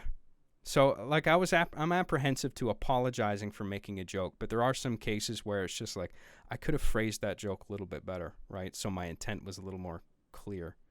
And sometimes I can be a little clumsy, you know. And you know, I don't have a writing team, you know. It's just me writing these scripts. I don't have people that I bounce ideas off of. So sometimes I'll like pitch a joke. Like I've written jokes in the past that people don't agree with, like on a less like, this isn't really about gender identity or anything really that serious, but there was an episode that I did about Mass Effect where I had Chief was like ripping on Mass Effect 3, the ending, because like Mass Effect 3, it has these different, like, it had this rushed ending. I think it was EA's fault because they just wanted to rush the release of it. Whereas I think BioWare would have taken the time with it if they were given that time, but EA just didn't give it to them. And so they had this rushed ending where there were 3 different endings, and it boiled down. The only difference between all 3 of them was basically the color. There was like the green ending, the red ending, and the blue ending, and Chief was ripping on it. And Arbiter was kind of defending the game, saying, all this hard work went into it. That doesn't mean, like, or he was, I guess, I'd need to watch the episode again, but I think Arbiter was basically saying it's not a bad game, and there was some merit to the way that it ended. Maybe that was his position. Again, I'd have to watch it again. But I think I pissed off a bunch of fans saying no, because I think people hear Arbiter and then they assume like, oh, this is John's actual opinion. Chief is just like the foil, and whatever Arbiter is saying, that's what John thinks. And then it's like, oh, he's defending the ending to Mass Effect 3. Well, that sucks because the ending of that game was trash. And we shouldn't be saying that endings like that are good, because you're basically saying it's okay for developers to do that in the future with their franchises. That was like the third game in a very highly reputed franchise, and people really wanted this to be the perfect ending, and it was rushed. And then me giving it any praise at all, I guess people saw that and they were like, no, you're like normalizing this, like, rushing art for the sake of meeting a release date. You're normalizing that act. You're saying that's okay for like EA to do that. And then that was another example where I looked back on it and I was just like, you know what? Maybe my position on that was flawed. I don't think Mass Effect 3 was a bad game. It's just like the ending, really, they didn't land. It didn't land in the end, Like they screwed up the ending, but I think that was EA's fault. But I didn't mean to like imply that what EA did to rush that release was okay. And I didn't want to set this standard of like, this is what games should be doing, is just, rushing their endings in order to, to satisfy EA's bottom line and get games out on a certain date when they could have used the additional time to make the story better. And that was an example where it's just like, you know what, I could have thought about that more and written it, done a better job writing it, And my point with all this is that people need to be left the room to be wrong about stuff, And that's obviously, I don't think I'm going to get any trouble for that, obviously. But some of the gender stuff, because I realize it's a very sensitive issue, the whole, whether it's, gender or like trans or racism or whatever, like these are all very hot issues. And sometimes I dabble in them in my writing, and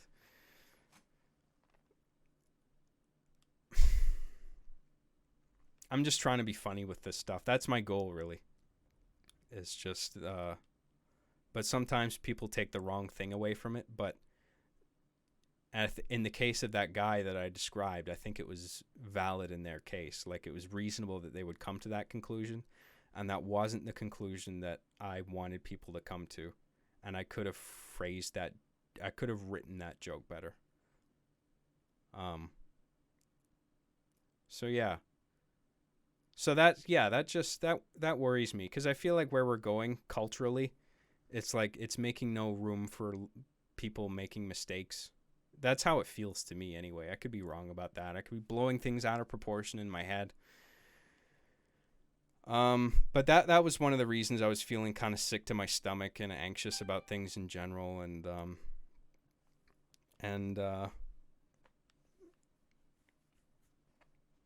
to reiterate, if you're like, if you've ever like felt offended by something I've written or whatever, it's never my intention to like isolate people, make people feel weird about who they are or what they believe or whatever. I want to see everybody get along and laughing, you know what I mean? And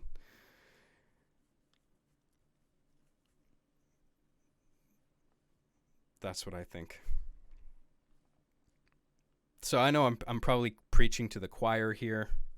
I haven't looked at the chat, but I'm kind of afraid of looking at the chat because I'm sure there's a bunch of people going like, we know, John, we've talked about this. Fucking hell. Like, everybody's on your side here.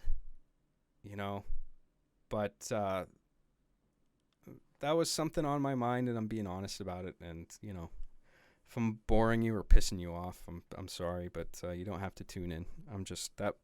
I wanted to talk about that because it was something that, I mean, you might not think much of it, but that was a whole part of one of my days, you know? It's just interacting with that person, and then I went out on my back porch for a smoke, you know, and I was just like thinking like, was I right to write that the way I did? Or maybe it's just like everything's off, or everything's on the table because it's just jokes. Like, I should be able to write whatever joke I want. Maybe I'm just thinking about this too much, or maybe that person was overreacting, but were they? Is there merit to the way they were feeling?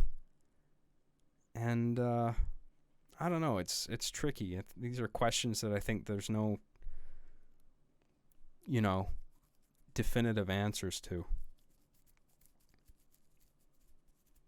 But if I ever get my channel canceled or whatever one day, I hope it circulates, you know, clips of me saying things like this where I'm just saying, look, I don't hate anybody. I'm not out to upset people. I just want to entertain and make people laugh, you know, and sometimes I miss the mark. Sometimes my jokes don't land, but it's all in the pursuit of comedy and entertainment, you know, and sometimes it's voicing my beliefs, but I acknowledge that I can be wrong about things, and I welcome people to challenge me, to send me emails about why they think I'm wrong about something or whatever, and I'll read it, I'll consider it, and that's all I want to say about that. So, I'm sorry if I rambled too long. This is tough. I feel so fucking like... I feel so like, just... insecure, I guess, and... feeling like I'm just, you know, preaching to the choir and saying things over and over, but... I appreciate you listening. Thank you for tuning in, all the super chats, the support. I mean, the amount of support I get is just fucking amazing. And I've lost count of the amount of times where I had a shitty morning and then I opened my email inbox up and I read a message from somebody who's either a diehard fan or they're just like, you know what, I don't agree with you on everything, but I really love your content, dude, and it's just like, thank you for being you and just keep doing what you're doing. That makes me so happy. It makes me smile, and it actually makes my day better. So, and I still haven't looked at the chat because I'm afraid of what it's going to say. I feel like there's a bunch of people typing just like, fucking hell, get on with it, or shut up, or this is dumb, or I don't know. I'll eventually muster up the fucking bravery to look over at the chat there, see what people are writing. I'm looking now. You should do a bite about Chief making an OnlyFans. This had nothing to do with what I was saying. Nobody's even listening. They're just fucking doing their own thing in the chat, just RPing.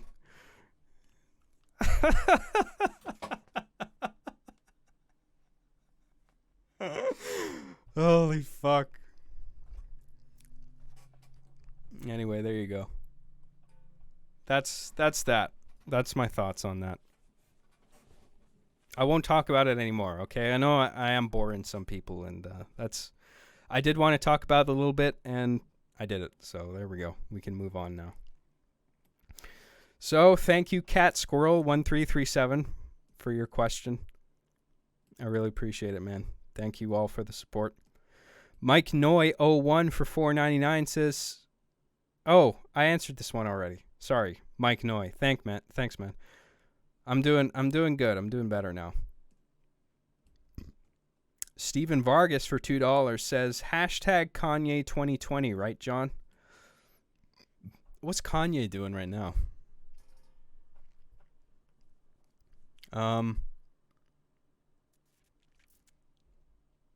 Didn't he post like a white square on his Instagram page? You know, when everyone was posting black squares? I saw that and I just... God, I imagine there's some people who look at that and they're just like so pissed off.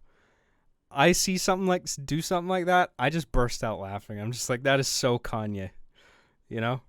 Like, just fucking like goes against the grain. That's what he does. And I admire him for that, you know? He's running for president.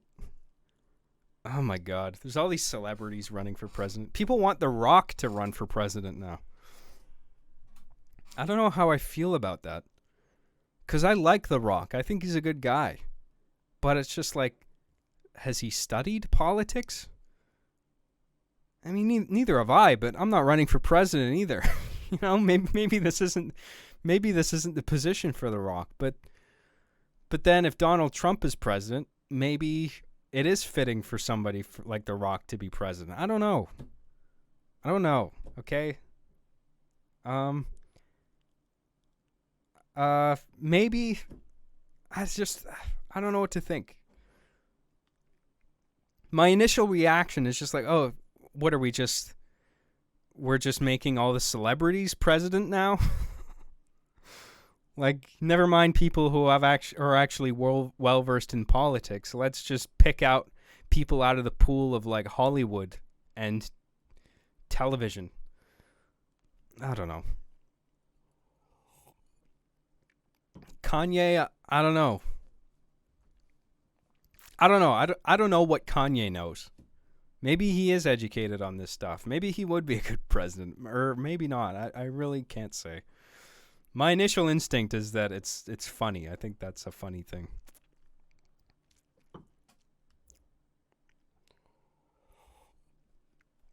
Anyway. Thanks, Stephen Vargas.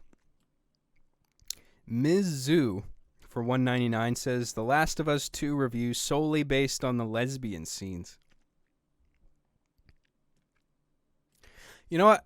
I'm not going to go into detail, like I said, but I will say this about the lesbianism in The Last of Us 2, is that from that game, I never got an SJW/LGBTQ propaganda vibe off of it or anything like that. I'm seeing the game's getting a lot of flack for forcing an agenda down people's throats, and I really never saw it that way at all.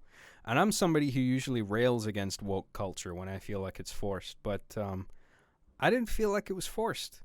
I actually think that themes of lesbianism and homosexuality are interesting to explore in the context of an apocalyptic setting, right? Because like when you've got an apocalypse where most of the human race has been wiped out, and then you have these small groups of people that are trying to rebuild the species and persist throughout time, basically, it actually makes sense how there would be a, if not conscious, subconscious increase in intolerance towards homosexuality, where it's just like the world doesn't have time for your homosexuality or lesbianism right now because we're focused on rebuilding the species right now. And then, of course, you have Ellie and Dina who are just like, dude, I love who I love. Like, fuck off. Like, I don't feel like this because I'm choosing to. This is just my sexual proclivity. And if you're not on board with that, then,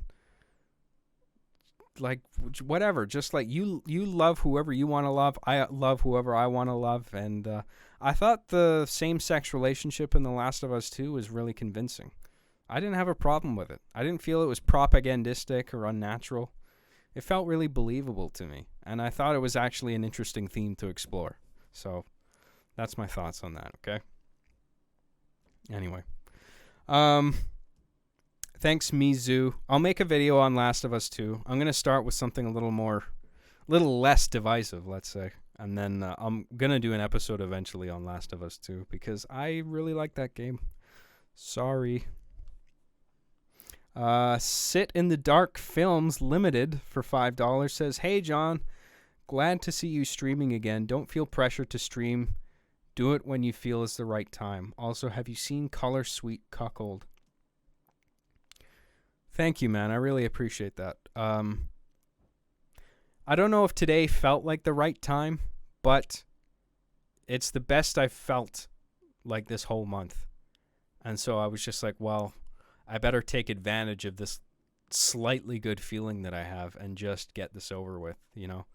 Not to say that that's how I feel right now, where I'm just trying to let's get this over with kind of thing, as if I'm in a rush for this to end, because now that I'm in it and doing it, I feel better. I'm actually having fun. I hope you guys are too. But it's just hard to get over that initial hump, you know. And for a while there, that whole month, I just wasn't even willing to get over the hump. I was just like, no, I'm not doing it today. But, you know, I felt a little good today, and I took advantage of that, and now we're doing it, and it feels good. So I really appreciate all your support, your encouragement, your patience. People have been super cool with me, man. Like, God, I made these changes to my Patreon, and I was really anxious about that for no reason, because what I thought was going to happen was just like, I don't know, people were just going to be mad about the changes for some reason, and then, I mean, I paused my income, so nobody's getting charged on Patreon this month because of my inactivity. I felt bad. I was just like, God, I'm not streaming. I was supposed to get my new episode out this month, but I'm taking more time with it, and I'm not going to get anything out this month, so I'm not going to take anybody's money this month. I paused it again, so taking a bit more time with my episode, and yeah, I thought people would be mad with me deleting tiers, like reward tiers, because I was simplifying the whole thing.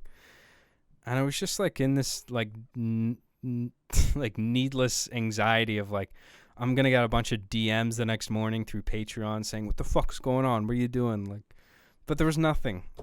I was like just getting carried away in my own head, and I had no reason to be worried. And everyone has been super cool about it, and just like, thanks for that. I mean, it's been a real shit month. Just, not that I've gone through any personal turmoil or anything. It's just my mood has just been fucking all over the place and a disaster. And despite like the delays in like content and stuff, you guys have been just super cool nonstop. So thank you for that. It makes a huge difference. I'll stop sucking your cock now. That's enough. Getting too sappy now. I'll just move on. But anyway, have you seen Color Sweet Cuckold? I don't know what that is. Color Sweet? That sounds like a post-production color editing thing. I don't know. It's like a series that's made off of post-production. I don't know what it is. Yeah, if you want to like send me a DM with a link or something, if you think it's something that I should check out, then I'll have a look at that. I haven't heard of it. Sit in the Dark Films Limited, thank you for that. Mag Charger XD for $5 says, is there a way I can send you FL Studio 20 projects? I made a few old Season 5 RB tracks that sound very accurate if you want them. Yeah, I'm curious to hear that. I mean, you know how project files work, right? You save. I mean, you have your FL Studio project, right? You go save as. You save the project. I think it's I can't remember what the file extension is for FL Studio, but you'll have a project file, right, that you save, and then you can just send that as an attachment in an email, right? So if you email me with that file attached to it, I'll be able to open it because I have FL Studio 20 as well. I think our versions just have to match, and I do have version 20, so I should be able to open it. I've been working on some new tracks too, by the way, I forgot, but I don't think any of them are fleshed out enough to show. I don't know, later on I'll open up FL Studio and take a quick look at my projects, and if there's anything I think you might like to listen to, I'll play it. What else we got here?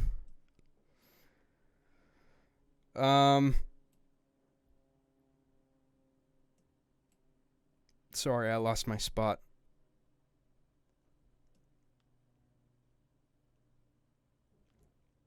Thank you, Mag Charger. Mizu for $1.99 says, John, do an 8-hour podcast so work isn't boring, Mon. Mon? Oh, Monday?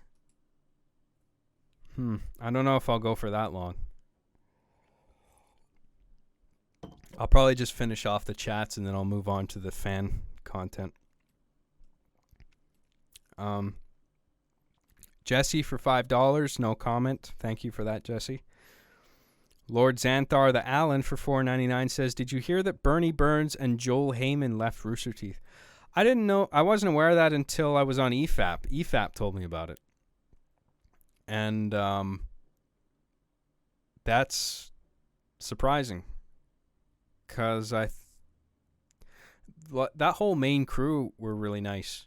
I think Jeff is the one I interacted with the least.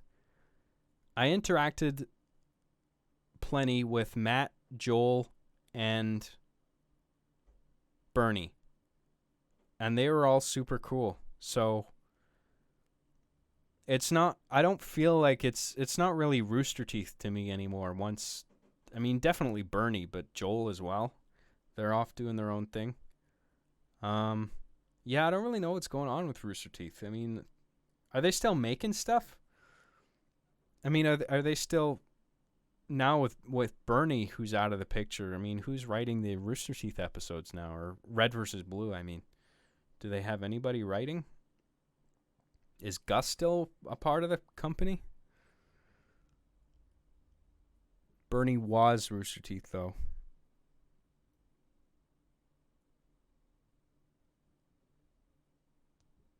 That movie was made by a white person too. People are just talking about their own shit in the chat. Joel is more conservative leaning, so it's not really surprising. You know what? I've seen some of his posts, and that doesn't surprise me. So yeah, maybe there's just over politics. There's some divide there. That's the thing about being in a group of people, you know what I mean? It's like there's not necessarily an alignment of belief. And so even over something like politics, I mean, especially now that things are more divisive than ever, I'm glad that I'm not a part of a company anymore, you know what I mean?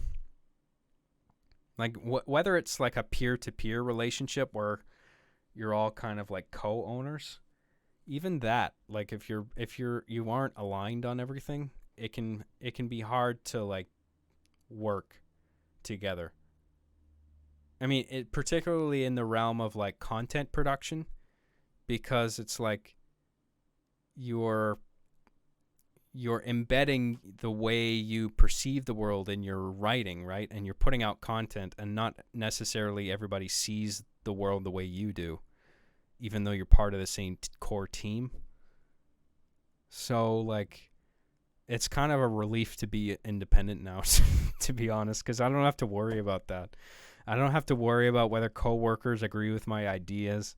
I don't have to run my content through like a standards and practices person to make sure, like, is this okay? Can I say this? Because if I was working for a company and doing that today, then absolutely everything I would be writing would be like subject to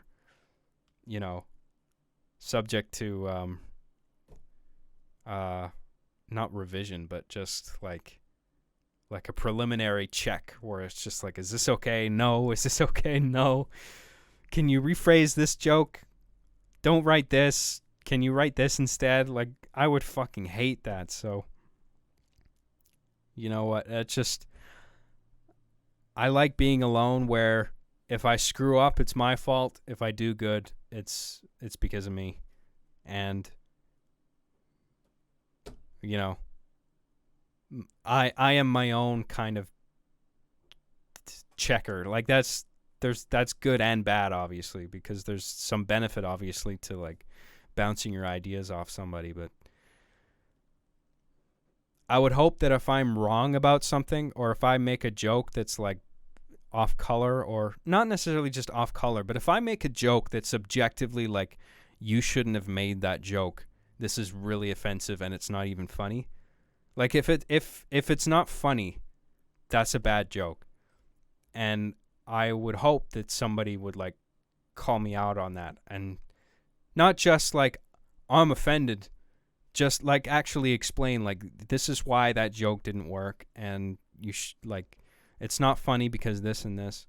And maybe sometimes I'm genuinely wrong about something and I'm just like, oh, right, I'm seeing this issue in a way that I didn't before, and like I didn't have all the information before, but now I do, and I'm looking at this in the right way.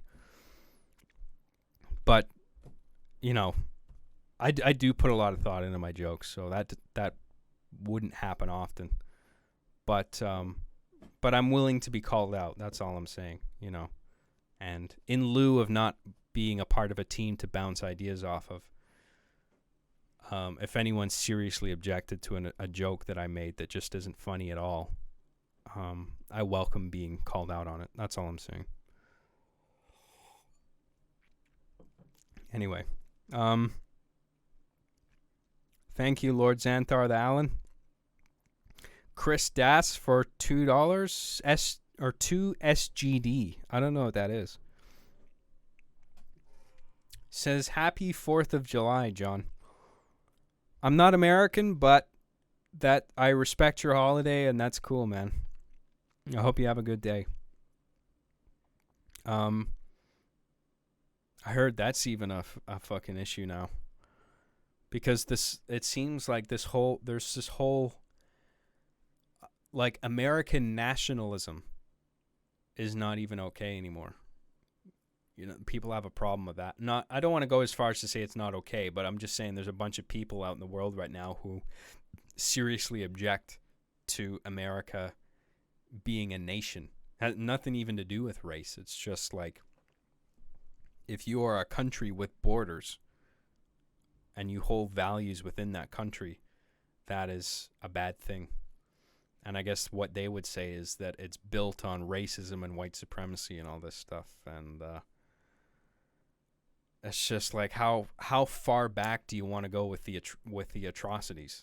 You know what I mean? Because like in all parts of the world, throughout all periods of history, there's been slavery in one form or another. And it's not just non-whites either. Whites have been slaves too. So it's just like, we have all this terrible history, as a human species, I'm encapsulating everybody here. And it's just like, where do you draw the line on like using it as an excuse to tear everything down and rebuild society from the ground up? That seems to be what people want. I don't know. I'm kind of like, I don't want to talk out of my ass here. I haven't done enough research here. But you brought up 4th of July, and I remember like a bunch of articles coming out recently saying like, people are on guard. They don't know what to expect on. Is today 4th of July? Oh, it is today. I thought it was tomorrow. Shit. Okay, yeah. You know what I mean though, right? I hope so. I got no problem with America as a country, and I respect its ideals and its borders. And and I respect its holidays too. And the 4th of July, I think it's a perfectly respectable holiday. And God, I feel even just the shit I'm saying right now is like grounds for cancellation. You know what I mean? That's how fucking anxious I am about this shit now. Like, I'm constantly going through my head, like, is that okay to say? Like, what about that thing? I fucking hate this shit. I've been feeling like that with YouTube for a long time, but now it's just like worse than ever. Like, what's going to be the thing that I say that's going to fucking get me demonetized or canceled or whatever?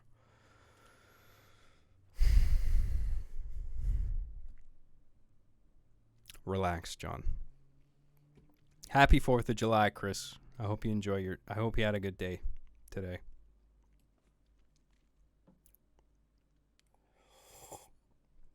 Oh, yeah, that thing. Yeah, so, like, God, I don't even want to get into it. Ugh. No, I'm not going there. I'm just not. I just don't want to. It's a whole thing. Okay, let's just move on. Happy 4th of July, Chris. Thank you, Chris. Reverse Logic for $5 says, great to see you streaming again, Job, even though it's Ma Freedom Day. Ma Freedom? I don't know what your position is exactly, but your use of the word ma implies that you're not really that stoked about Independence Day. Maybe you are, maybe you aren't. Whatever you believe, man. That's cool. I respect your beliefs. Love your show and this podcast. Keep up the great work. Oh, thank you, man.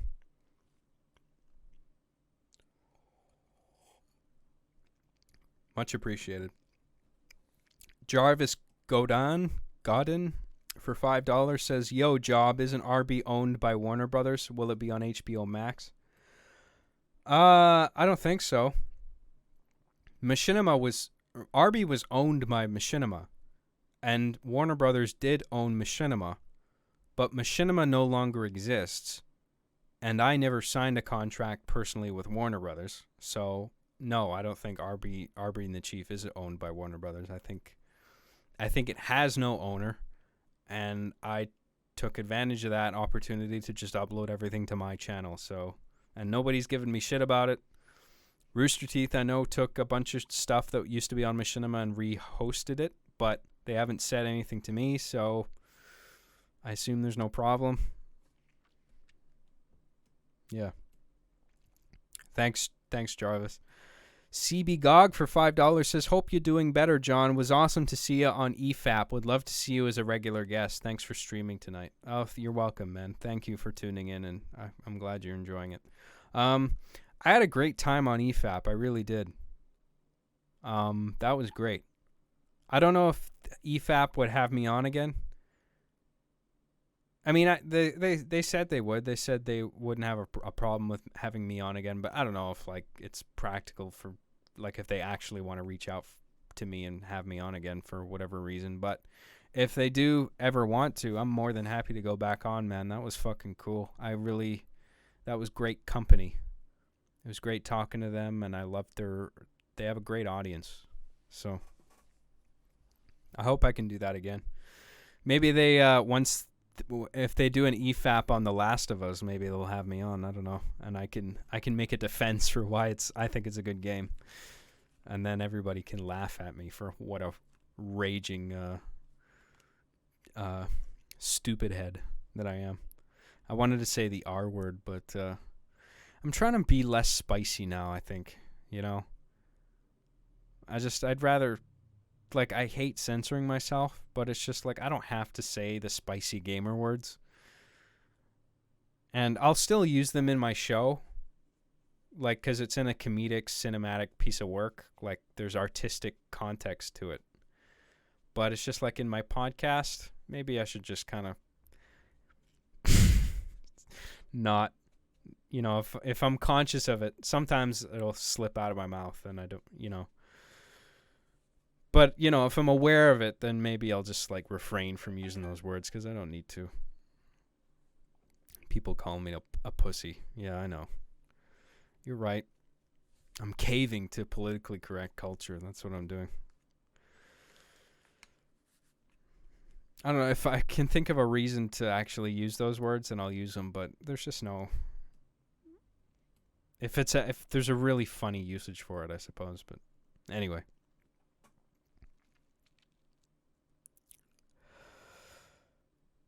I hate censoring myself. Oh no, I guess I don't need to say anything and completely reduce my product to a shallow shell of its former self. Oh, you're quoting me as if that's verbatim what I said, right? Fuck you. I did not say that. I don't intend on using softer language in my show. I just said that. I'm just saying in my podcast, maybe I should try and be a little less spicy. Because who knows what's going to get people canceled these days. What else we got here? Thank you, CB Gog. Eugene Black for $10 says, the way I see it, either God doesn't exist. Oh, you're quoting Eugene there. The way I see it, either God doesn't exist or he does, and he's the biggest mastermind troll in the universe, and I can say that I'm merely following in his footsteps. Yeah, I thought that was a pretty good line. Not something that I would say personally, but, you know, Eugene was a character that's a part of me. He played his role, and I thought that was fitting for him, so yeah, I like that line. Thanks, Eugene, even though that's not your real name, but whatever. Waste of Time for $4.99 says, awesome OSTs that were uploaded in SoundCloud a while back. Oh, I'm glad you enjoyed them, man. Yeah, that's, I like making music. It's almost therapeutic for me. Still not finished my album. That's a slow work in progress, but you know, I'm picking it off one track at a time. I think I've kind of abandoned the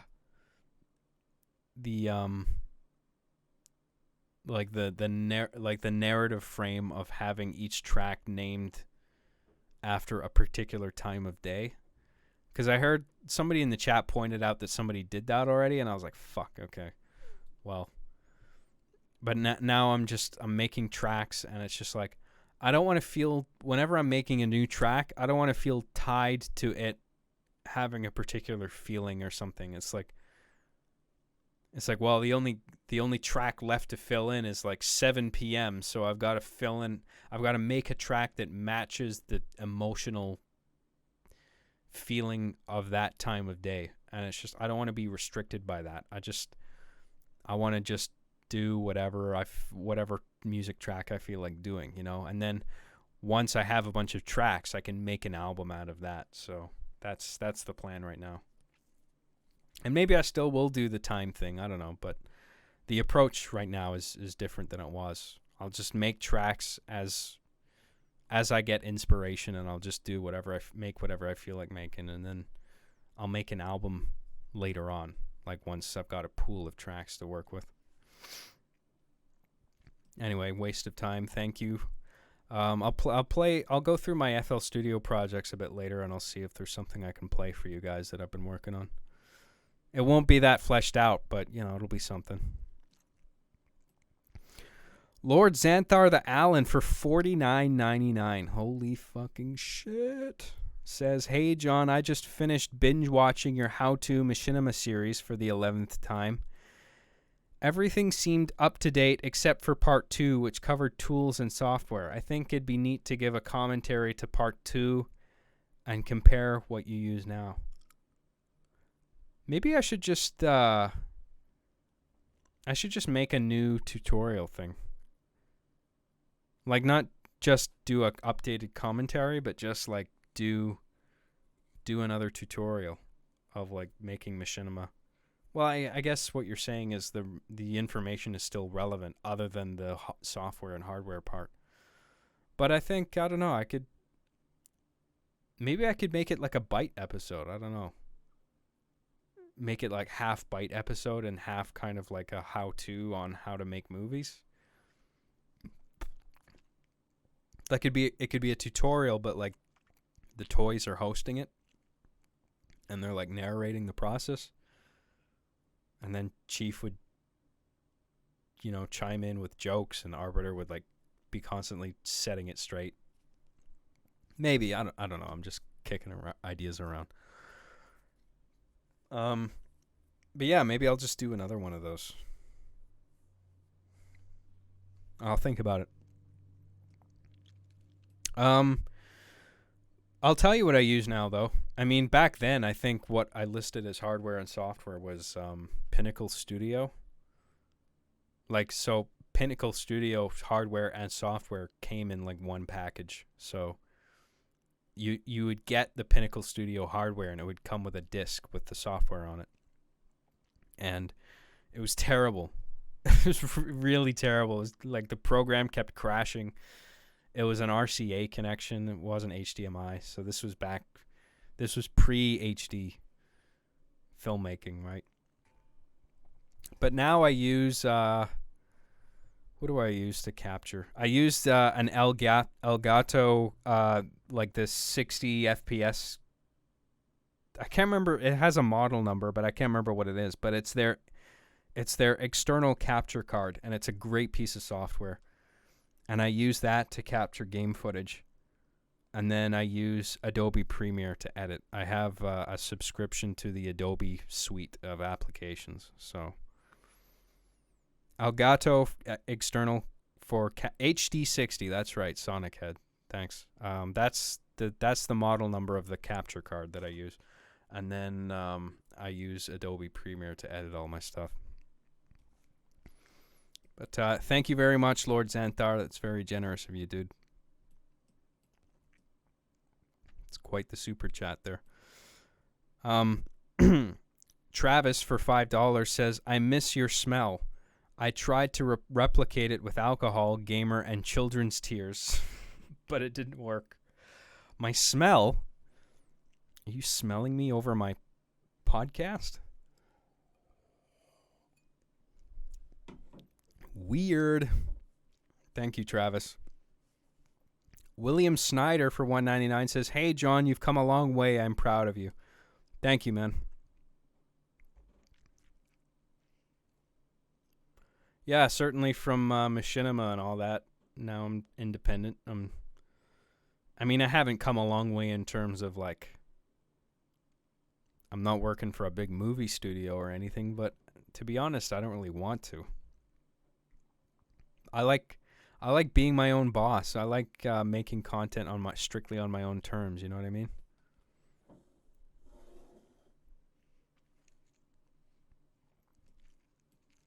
Anyway, thank you for that. Generalv? Is that the right way to say it? Sucks we will never see John's reaction to knowing that his toys were alive. I was really hoping that we would have after so many years. Maybe in something later on. We'll see. It's certainly grounds for comedy, so I wouldn't rule it out. Thanks, General. Eugene Black for $2 says, well, howdy there, Sheriff. I think that was a cliffhanger of that was the last line in a certain episode.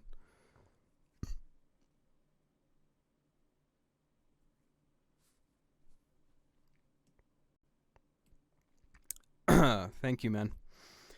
Shadow Hunt 60 for $5 says, Sonic and Tails are more believable in having a brother-like relationship than Rey Skywalker. Who is Rey? Did Rey have a brother? A brother-like relationship. Well, who's Rey's quote-unquote brother in your example? Who would it be? Kylo? Because they had that kind of force link. I thought that was a cool idea, but they just didn't go anywhere interesting with it. It's too bad. Yeah, I guess. Thank you, Shadow Hunt 60.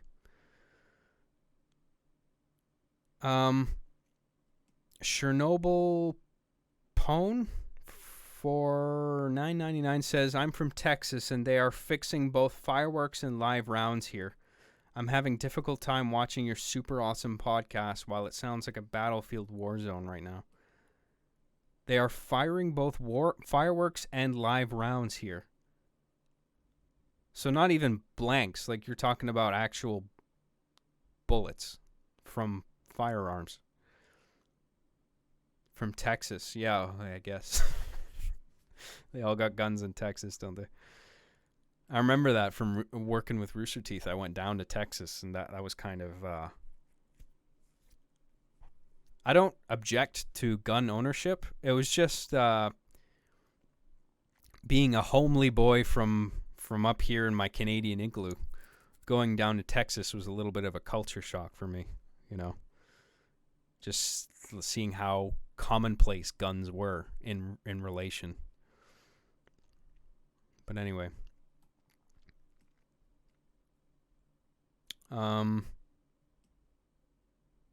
Sorry to hear that, Chernobyl Pone. I hope you're staying safe. Stay under the... Don't stand at the window. That sucks, dude. Stay safe. Thank you. Brett for $1.99 says, I recommend Healthy Gamer, parentheses, Dr. K for your mood. Healthy Gamer. Okay, I'll check that out. I'm going to write that down because I always forget this shit. Healthy Gamer. Brackets. Dr. K. Cool. Thank you. I don't follow a lot of gamers on YouTube, but if there's somebody who's funny, then that's all I'm really looking for. Is just some genuine belly laughs. So that's good. Thank you, Brett. I'll check that out. Eugene Black for $2 says non-binary people only want attention. Oh, that's not true. I think there are a portion of them who do want attention, but I think the people who have genuine gender dysmorphia, they don't feel comfortable in their own skin.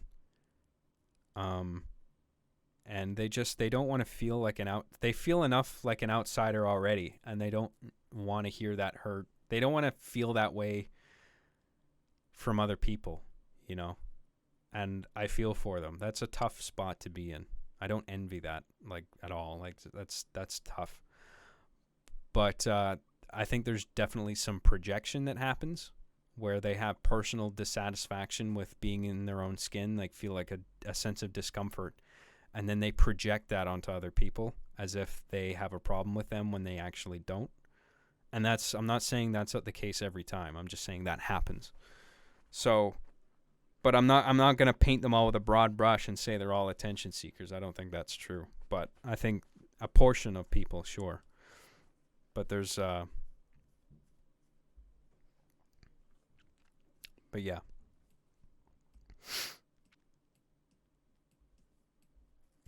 Thank you, Eugene. Mag Charger XD says, do you still think Sonic now? Do you still think Sonic now? What does that mean? Do I still think Sonic? I guess. I'm still a fan. Does that count? What's the last Sonic game I played? Like the newest one. Fucking hell. Not the newest one, but the one that last came out that I also played was probably... God, it was probably Sonic 06. There's been better ones since then, but it's just none of them are the same as the Genesis era. Sonic 3 and Knuckles, man, that's the shit. If you want an entry point into Sonic the Hedgehog, check that out if you haven't. It's fucking awesome. Oh, Generations, yeah. Yeah, Generations was good. I didn't like the modern Sonic half of it, but... Oh, Mania. I'm an idiot. Yeah, Mania was great. I loved that. That was the one that came out most recently that I also played. That was, yeah, Mania was great. But again, like, it's going back to the 2D thing, which I guess is like... I don't want to believe that it's impossible to do a good 3D Sonic game. I think it is possible. I just think nobody's done it right yet. You know? I don't want to rule out the possibility. Because I think Sonic Adventure was very flawed, but it was a step in the right direction. Where, like, this can work if it was just programmed way better. Like, I think if you make the levels better or bigger... And, that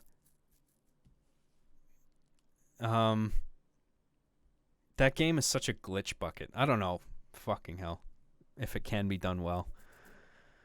Mania was good, yeah. So, yeah, I guess I'm still a Sonic fan, if that's what you're asking.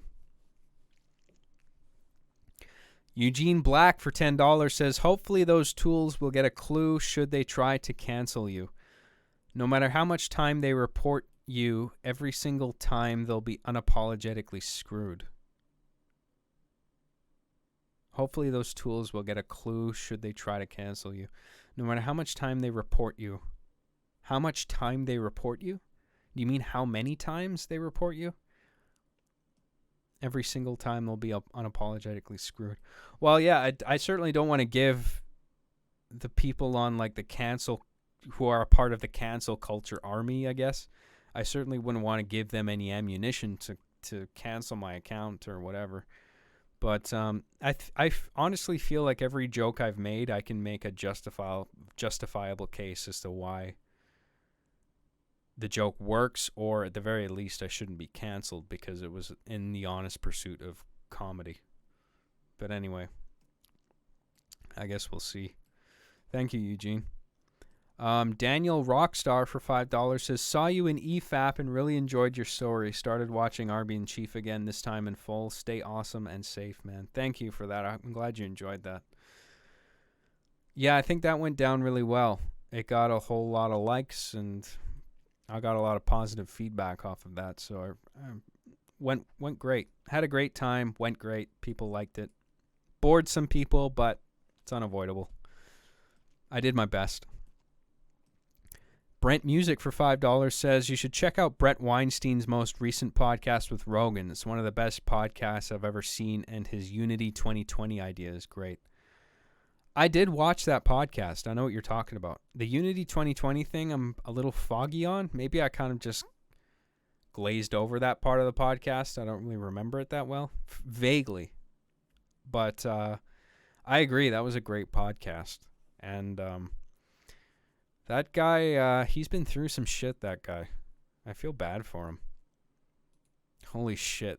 A couple days ago, I watched that documentary by Mike Nana about the ordeal Brett went through at the Evergreen campus. Did you guys watch that? Holy fucking shit. If you want an eye-opening look at how left-wing ideology on a college campus people can get carried away with that. That's quite the thing to check out. It's scary what happened there. God, it's almost like the Dark Knight Rises, where they had that kangaroo court. But it's like a bunch of teachers were like held hostage, and by the students, you know. And a bunch of teachers are on camera just caving to the mob because they're like afraid.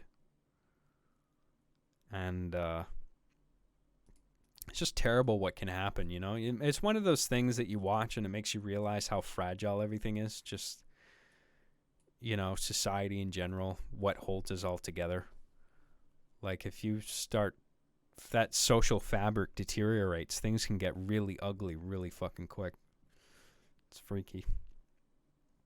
Anyway, yeah, if you haven't checked that out, definitely just search. I forget what it's called. It's in 3 parts, but it's Mike Nana is the filmmaker, and he made a 3-part documentary on the ordeal that happened at Evergreen with Brett Weinstein.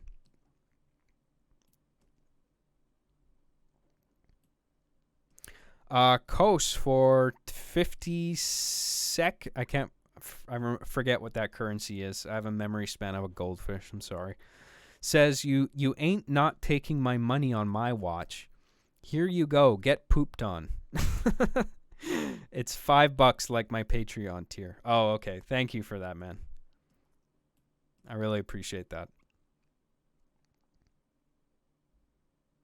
Yeah, I have a bunch of Patreon supporters who are very kind, and they're just like, dude, don't pause your income. Just take the money. The way that we see it, that money's yours. And I'm so appreciative of that. But if I can't deliver a particular month, or I feel particularly inactive a certain month, then I would rather pause it than me taking anybody's money.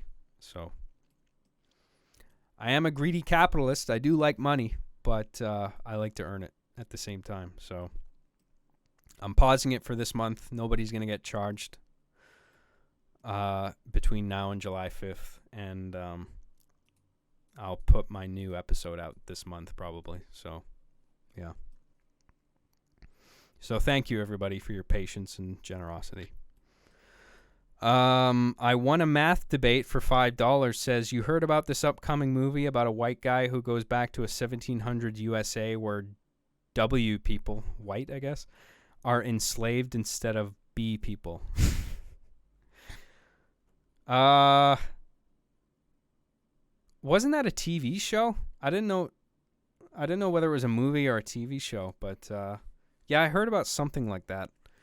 That might be interesting. Yeah, I'll check that out. Thanks, man. RS said, I don't know if some of you are men or women. I always say thanks, man, but maybe I'm not respecting women or non-binary people. If I say guy or man, I'm using it as in a non. I'm just using it in a general sense. You know what I mean? I'm sorry if I misgendered you. I didn't mean to. Let's see. Aris Zanoi says, when are you changing your name back to Digital Fear? Never. Well, I mean, it's never going away. It's always going to be my YouTube URL forever now. Should have put more thought into it back when I was making a username for Xbox Live, but here we are. I'm stuck with that thing forever. Whatever, I don't mind. The EFAP guys were right, though. I should have at the very least come up with a username that part of it didn't rhyme with queer. I get that a lot. I learned my lesson. Thank you, Eris. MagCharger XD says, the projects are for if you want to revive old tracks. I remember you said you liked Hackbust. You can remix them if you want to. You don't have to. Oh, thank you. That's very considerate of you. I didn't think of that. Okay. Yeah, I mean, yeah, just send me an email, attach your project files. I'll have a look at them, and if I do decide to do that, I'll do that, and I'll let you know. Thank you. Lord Xanthar the Allen for $4.99 says, how much would I have to pay you to release/remake the One Life Remaining Season 2 theme song? Plus, when will your Volume 2 music come to iTunes? Oh, yeah, I got to put all that on iTunes still. I put the first 50 tracks of all my music on iTunes in the form of an album, but there's a whole shitload of new tracks that haven't been put on there yet. I guess I could do that. It's a lot of work putting all that together. I remember putting that first album was a pain in the ass, just working with iTunes and CD Baby and getting them all to cooperate, and it's just a very time consuming process. I remember eventually, I don't know when. One Life Remaining Season 2 theme song, I think I was using they weren't real instruments, but I was using like synthetic brass.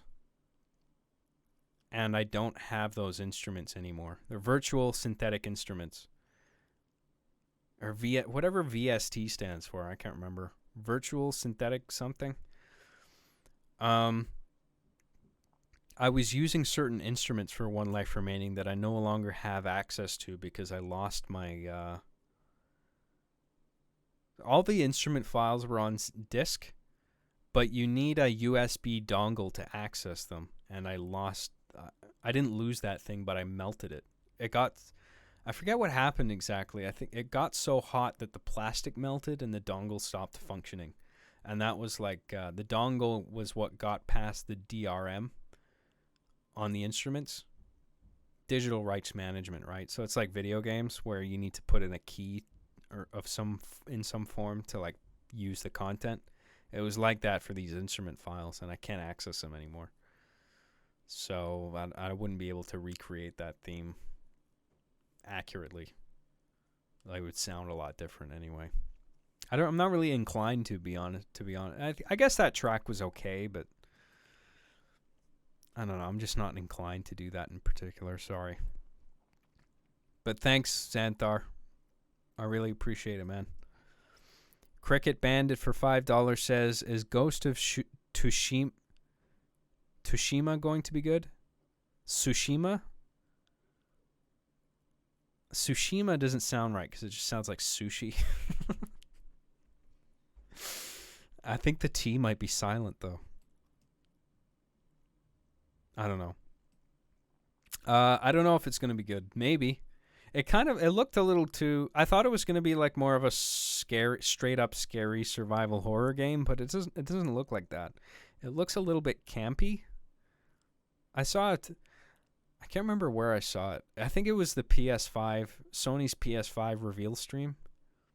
They had a clip for Ghosts of Tsushima. Sashimi. I don't know how to say it. The T is silent. Yeah, okay. Yeah, I don't know what to think about that. I like that idea, though. That's cool. I guess we'll see. The Blood Banshee for $5 says, your in-person skits are especially funny. Your delivery is uniquely funny. Star Wipes need a comeback now more than ever. Oh, thank you. Yeah, that's part of my new game show. Like, on top of it being like an analysis or review of a video game, it would be intercut with like comedic sketches. Just whatever, something funny that I can come up with that relates to the game in some way. Like I want to do a video on Resident Evil 3. Maybe I'll do 2 as well because I like that so much. I'm talking about the remakes here. But because Resident Evil 3 came out more recently, I was more inclined immediately to make a review video on that. And for a sketch, my idea was to like film me walking into my bedroom, and it would be like Resident Evil, where it would be like a top-down fixed camera angle, and there would be a post-processing effect to make it look really pixelated. And I would be walking, and you know how you can, in an old Resident Evil game with fixed camera angles, you can walk circles in a little zone where when you're doing a small circle in terms of character movement, you are passing through 2 or 3 camera zones. So it constantly keeps freezing for like a second or two, and it'll switch to a new camera. And then you'll walk into a new zone, and then it'll switch to another camera. I was going to do that, but live action. And then I would be interacting with things in my room and like bumping into walls in kind of a video game Avatar clunky kind of way. And there would be like text with me interacting with objects, and it sounds funnier than I'm describing it because I had some jokes written in there, but that was just an idea for like a sketch that I would do. That was just for Resident Evil. For like The Last of Us, for example, I'd probably do a sketch with me in internet jail for liking The Last of Us. Just, whatever funny thing I can come up with that relates to the game in question. So, yeah. So you'll see more of me in the future, not just in the podcast. Thank you, Blood Banshee. Gabriel Ignacio says, I've made it a habit to show random people that Film in You a filmmaking instructional vid you did a few years ago. Also, here's $5. Thank you for that. Yeah, that was a good video. I had a lot of fun making that. We were really down to the wire because that was a school assignment. Like I was it was due the next morning. So like I filmed that like the day before, and then I was up all night editing to get it in on time. And then I was nervous showing my class that video, but then everybody laughed. Like it got a really good reaction, so that was a great day. I made a lot of new friends that day because they saw that video and they're like, "Oh, this guy's really funny." Like that's cool. It's a good day.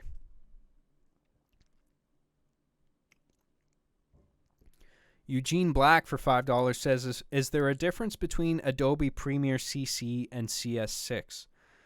I own CS6 and can't find a good reason to upgrade.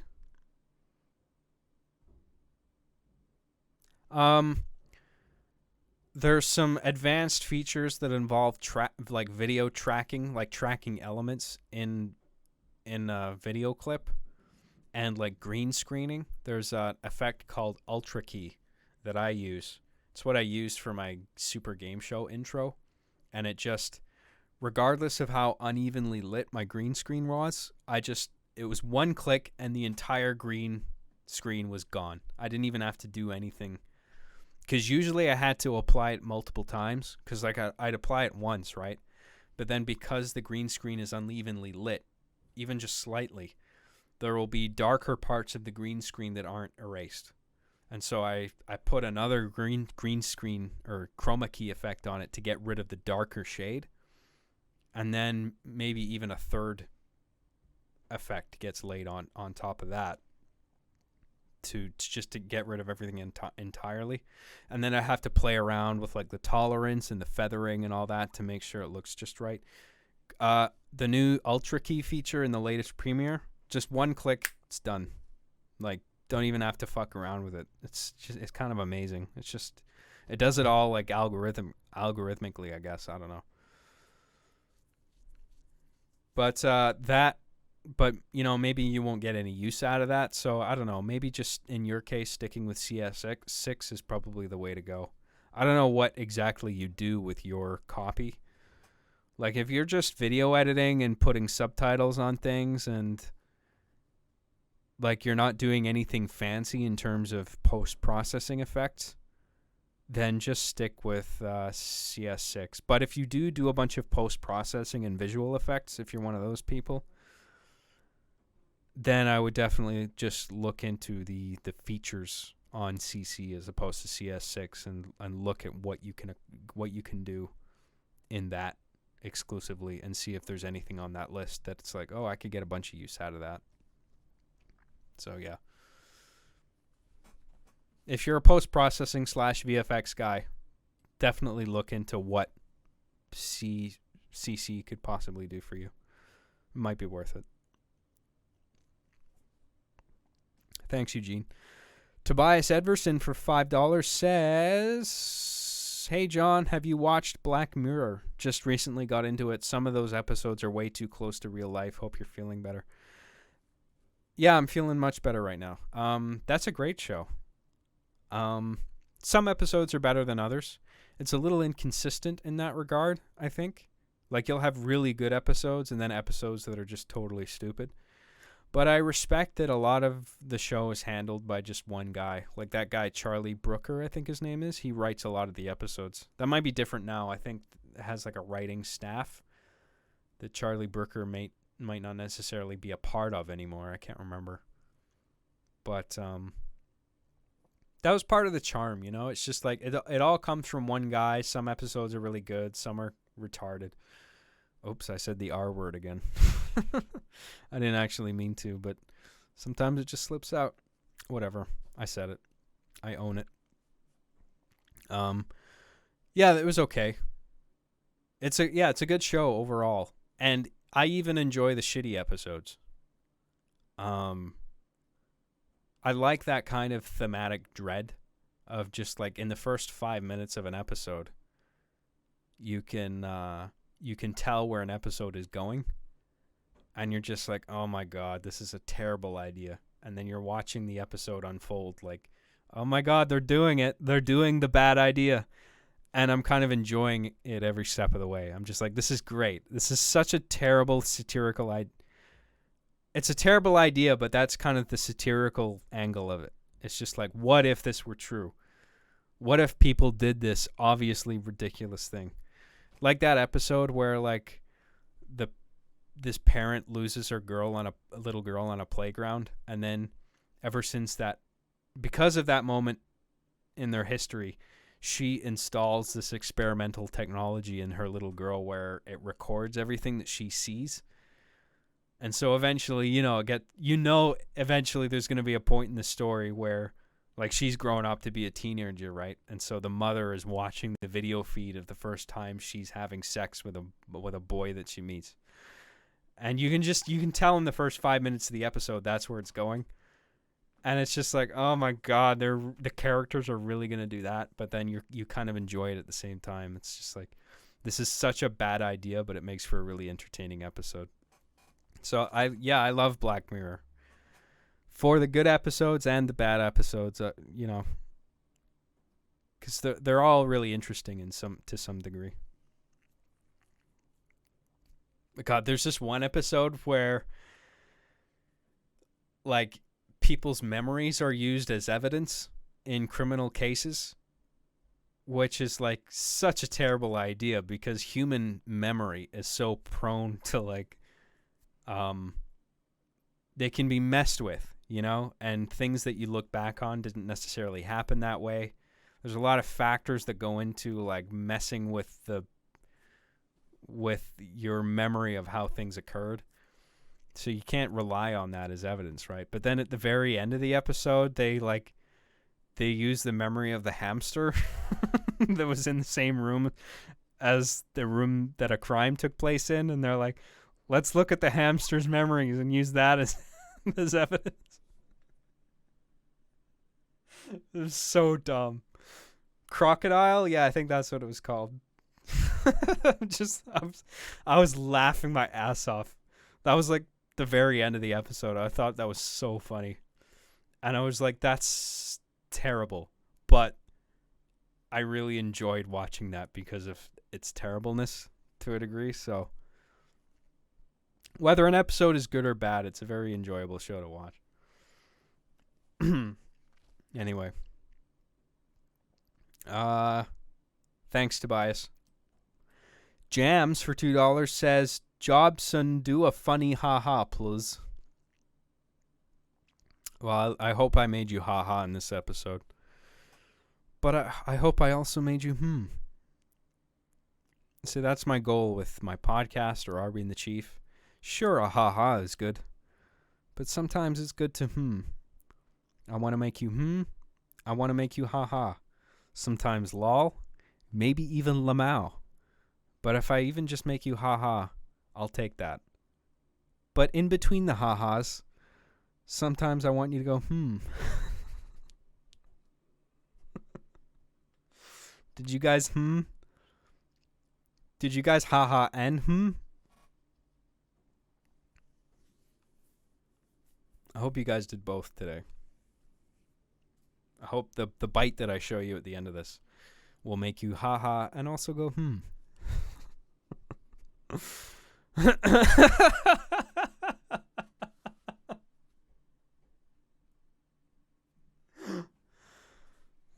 This is good. Getting some good laughs.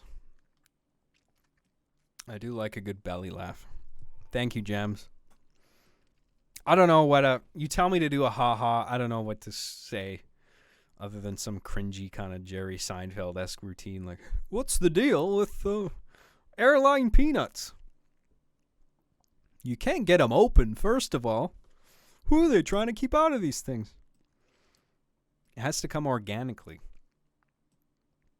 I can't just do a joke on command. Like, I'm not your monkey. Just kidding, Gems. Thanks, man.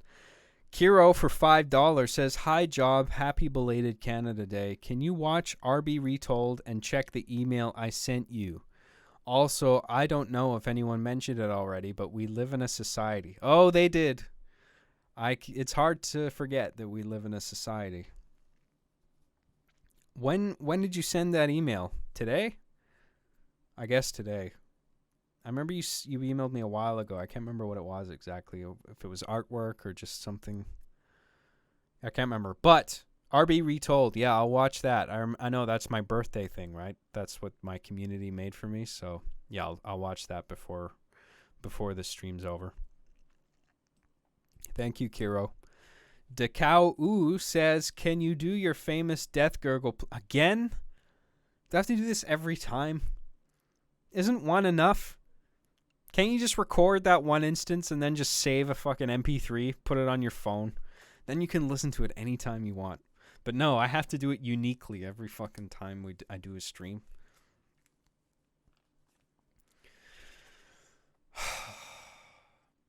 Okay, hang on. I need energy for this.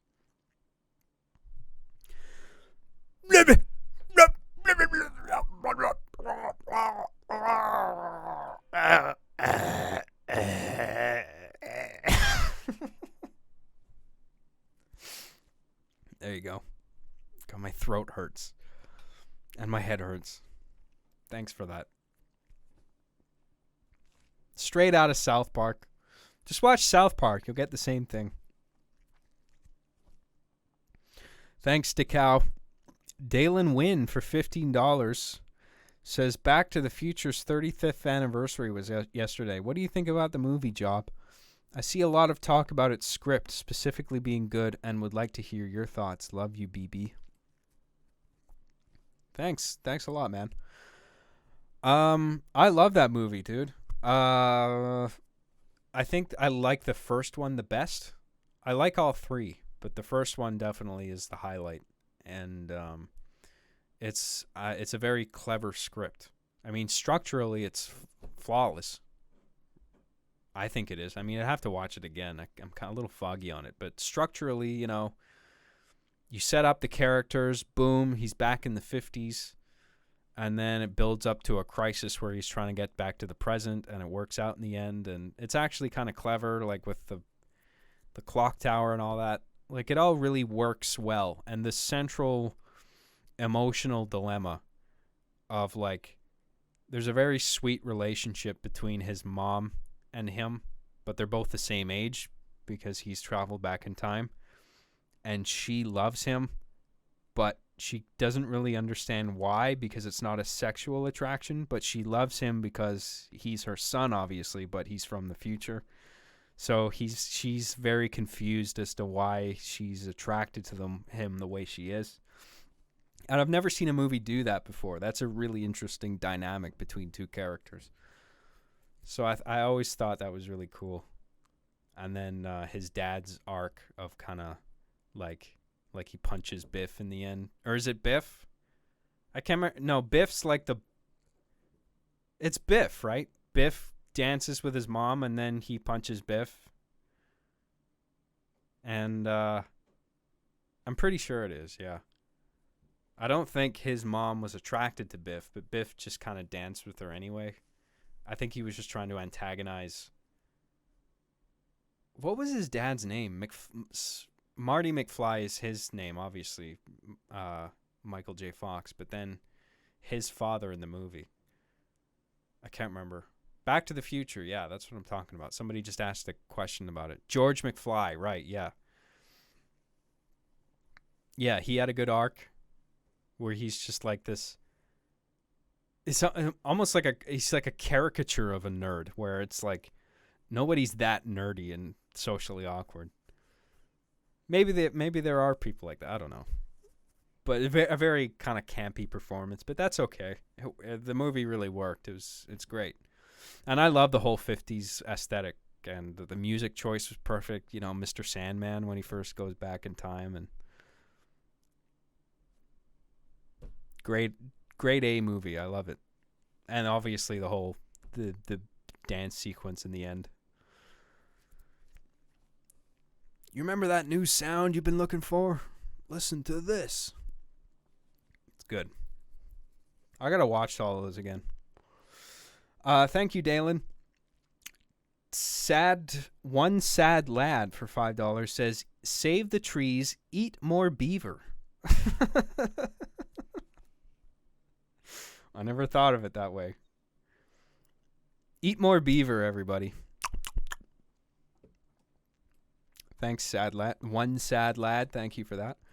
Eugene Black says, "Nice headphones, by the way. Are those 7506s?" I don't know what model they are, but I know they're Audio Technica. They say on the thing. Yeah. And you can't really go wrong with Audio Technica. They make really good, high-quality stuff. And, yeah, they are really good headphones. They're very secure around my ears. Like, I have some other headphones I have a larger set, but they don't really form a seal around my ears like these ones do. They're not as big, but I don't need them to be. They don't have a microphone, so they're not gamer. It's not a gamer headset, but this is great for podcasting and just editing, where I got to be listening carefully to the audio mix when I'm making episodes and stuff. Thanks, Eugene. Yeah, I don't know what number they are. I got them off Amazon though. MagCharger XD for $2 says, I sent the files. You can view them live or after. Yeah, maybe after. I've got enough to get to right now. But thank you. I'll definitely have a look at those. And let me just check Streamlabs. See if there's any donations through there. Nope. Okay, good. So we're all caught up with the super chats. Thank you very much for all the support. Really appreciate everybody's support. It's very kind of you. Bill Wilson for $5 says, Job, you handsome lad, hopping in to say hi. Glad to see you streaming again. We'll miss this one, but I'll be listening to it at work. Love you, bro. Thank you, Bill. Appreciate it, man. I hope you make your work shift tolerable. Jarvis Godin for $2 says, thoughts on Wings of Redemption. I actually haven't heard of that. Is that a game? Is that a TV show or something? I don't know. But thank you, Jarvis. Immortal Dream Entertainment for $5 says, I was given some files that allow me to the voices through the Windows 10 control panel. I'll see if I can find them and send to you. Yeah, I'm very curious about it. Please do. I'll look into that. If you send me the links, I'll have a look at that. Thank you for offering. Eugene Black for $2 says, haters gonna hate. Screw the haters, man. I agree. Fuck anybody who gives me negative criticism. They're evil people. They're bad and they should feel bad. How dare they?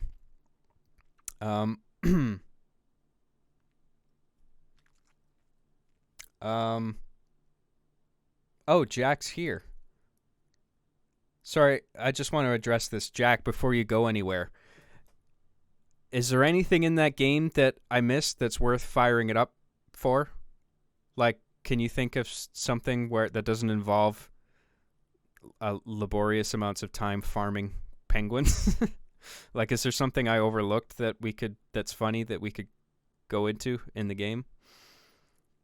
Let me know in the chat if there is.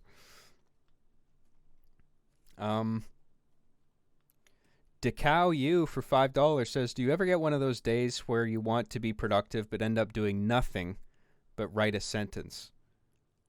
How do you overcome that? I don't write sentences when I'm brainstorming. I write 3-word beats because I often find that I realized that I was really slowing my writing process down because I was getting too distracted on how to write things in prose. When it's at that stage, it's just about getting the ideas down on paper. So I summarize all my ideas in 3-word beats. And so it's a very tight, compact list of ideas I want to get across.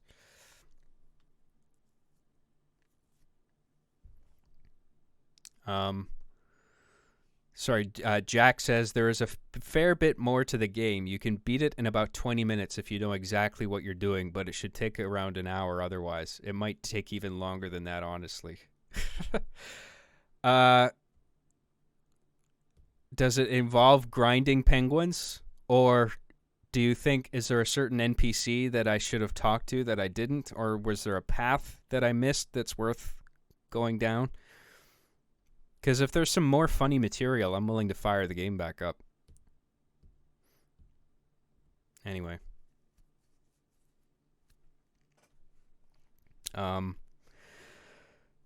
Yeah, so when I'm writing, the prose, fleshing full sentences out comes later. I think if I was in your position, I would just focus on encapsulating your ideas beat for beat in little 3-word sentences. Noun, verb, noun, right? So something does something, someone does something, and you just keep doing that. And once you have your complete work, whatever it is you're doing, whether you're writing an essay or a book or outlining a game or a movie or something, get all your beats down, organize them, remove some beats, add some beats in, comb through it back and forth, and once you feel like you've got a complete thing outlined, then you can start focusing on fleshing out your ideas in prose, right? Where it's just like, okay, I'll type this full sentence out, and then the next one, then the next one. Because I just find that focusing on the prose, like how exactly to articulate a sentence, just do that. Focus on that later. Just get the ideas down. That's the important thing. And don't focus on order either. Just whatever pops into your head. It's just like this idea, this idea, this idea. Because there might be a logic to the order in which they're popping into your head based on what you think of, but that's not necessarily the idea that the order that you want to present those ideas in the finished work. So you just get the ideas down. Don't focus on grammar. Don't focus on spelling. Don't focus on order. Don't focus on prose. Get the ideas down. Organize them. Add to them. Subtract from them. Then flesh it out with full sentences. Thank you, DeCow. Garrett Smith for $2 says, "Hi, John. I'm soft resetting for a deoxys right now." I'm soft resetting for a deoxys. I'm not sure what that is. Is that some kind of diet thing? Whatever. Stay healthy, dude. I'm not sure what that is, but thank you, man. Gustavo Perez for $4.99 says, "Hey, I've been watching the channel since I was a kid. Thank you for inspiring creativity in me. You'll be happy to know I'm in film a dirty school." You'll be happy to know I'm in film a dirty school. Your school is dirty? Okay. Sounds like it needs a janitorial staff. Anyway, I hope you can navigate the mess, and I hope you're getting enough out of that school. Thanks, Gustavo. Celtic Horde for $5 says, "John, I know it's asking a lot, but if you do next episode of Oneself, I'll happily donate $20. I know it's late, but if not, next time." I think next time. I appreciate that, but it's getting too late now. I want to cut this off. I'll stream again soon. Gustavo Perez for $9.99 says, "I had the most fun as a camera PA making the operator laugh between takes when we were supposed to be serious. The first AD hated that we had fun, and we're also an efficient camera team." Oh, yeah. I'm sure the AD isn't a bad person. That's just a very strenuous position to be in. I know, I've done it. And I can understand how it's annoying. Because being AD is like the least fun position to be in on a film set. One of the least fun. And so when you see other people having fun, it's just like, come on, guys. Like, if you just focus on getting the work done, then, the less time we have to spend on here being miserable. But I get it.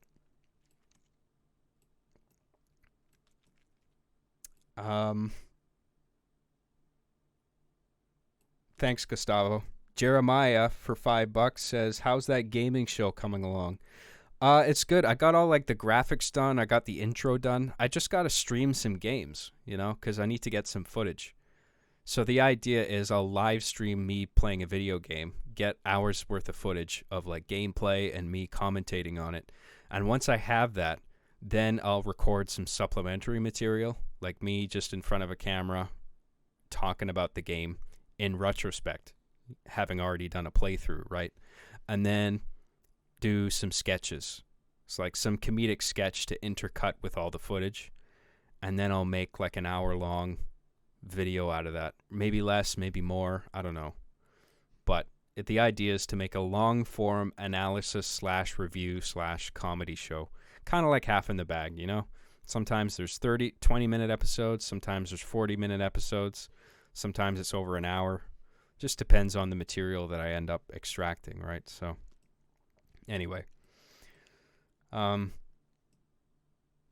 it's coming along, and we'll stream some games too. I think I want to do Resident Evil 3. That's a fun playthrough. Thanks, Jeremiah. Dainty Dreadnought for $10 says, "Hey, Job, I was wondering how you hook up your XLR mic to your PC. And what would you recommend for a beginner mic? Thank you, and never stop streaming."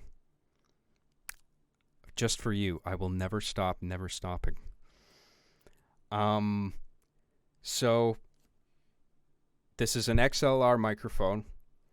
This is an XLR connection right here.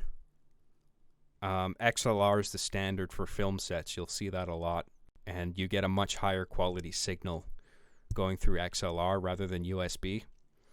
And this XLR cable runs to audio receiver.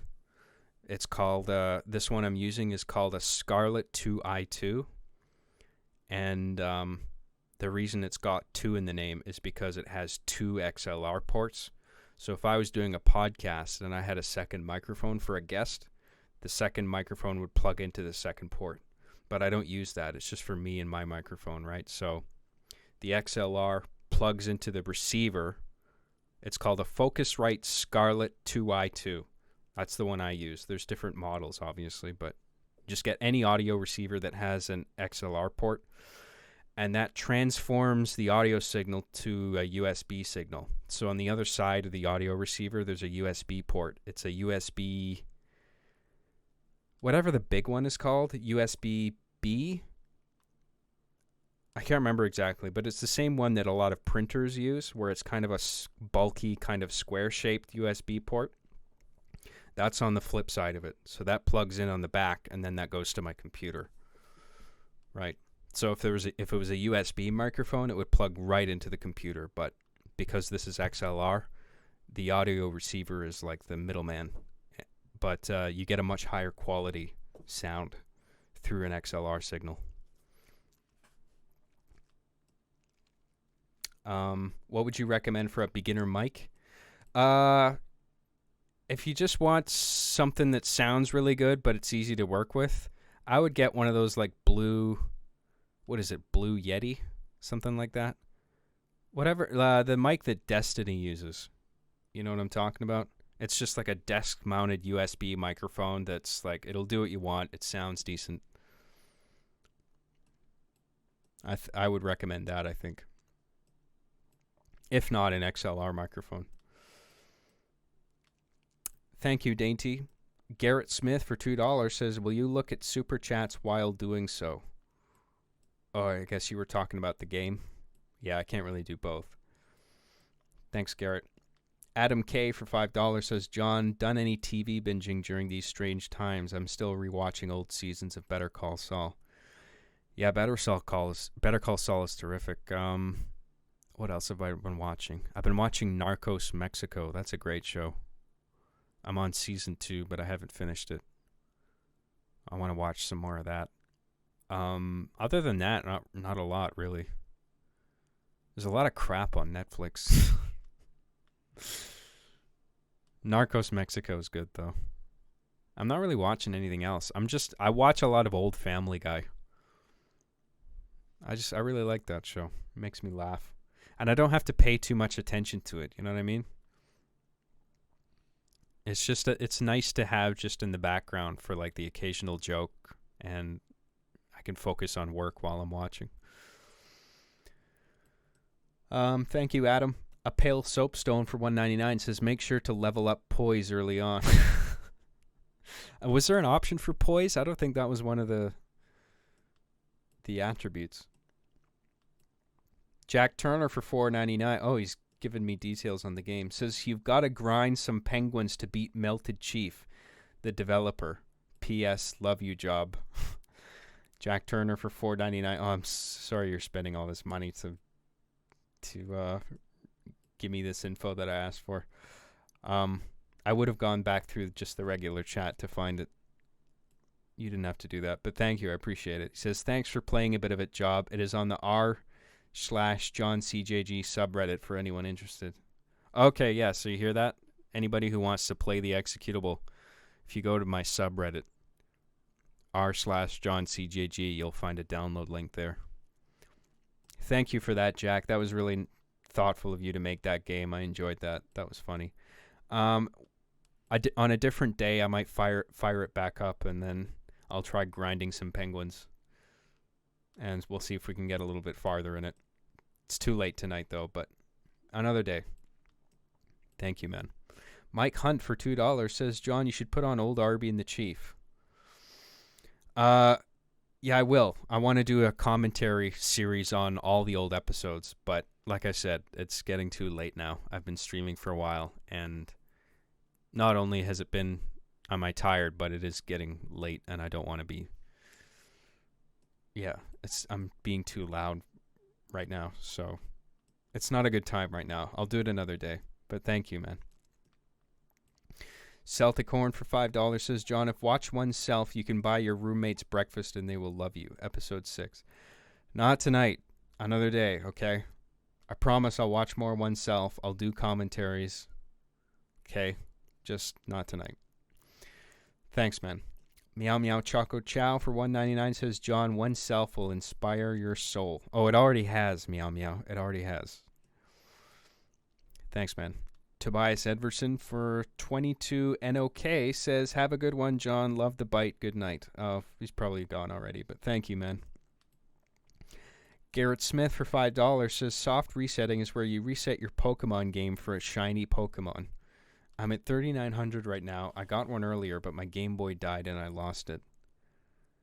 What Game Boy, what Pokemon game are you playing? On the original Game Boy? Is that first or second, one of the second gen games? Yeah, I don't know. I'm curious about that because it's probably not like Pokemon Go, right? Or the new one on Switch. Thank you, Garrett. Eugene Black for $5 says, good night, Sheriff. I may be dead, but thanks for creating me. You're welcome, dude. Meow Meow Choco Chow for $1.99 says, job disregard oneself, super chat, but here's $. Thank you. Thank you all so much for the financial support. Really, it's grotesque the amount of money I'm getting through this thing, but just know that I appreciate all of it. And you're all very kind, and I'm still blown away by like the birthday video.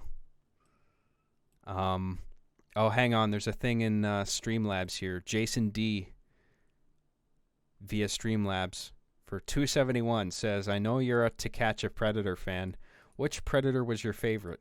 Mine was the one that wanted to cut the girl and suck on her blood. Oh my fucking God. I don't know if I saw that one. Also, if NBC did one in Vancouver, BC, would you come in for an audition?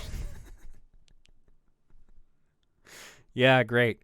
I'll come in with a trench coat and a fucking cowboy hat with nothing underneath the trench coat except for a pair of socks. I'd walk in and I'd be like, howdy there, cowgirl. I want to suck your blood. Why don't you take a seat? Take a seat right over there. Fuck! All right. Thank you, Jason, for that. I don't know what my favorite one is. I binge watched a bunch of those years ago, but I can't remember each particular episode. There's new ones too, isn't there?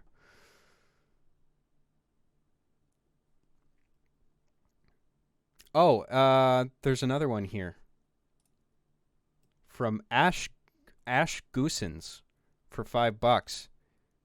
Oh, I don't know if that's a boy or a girl, but they want me to react to a video. Hang on, I don't know what this is. Oh, this is a whole thing. It's like 20 minutes.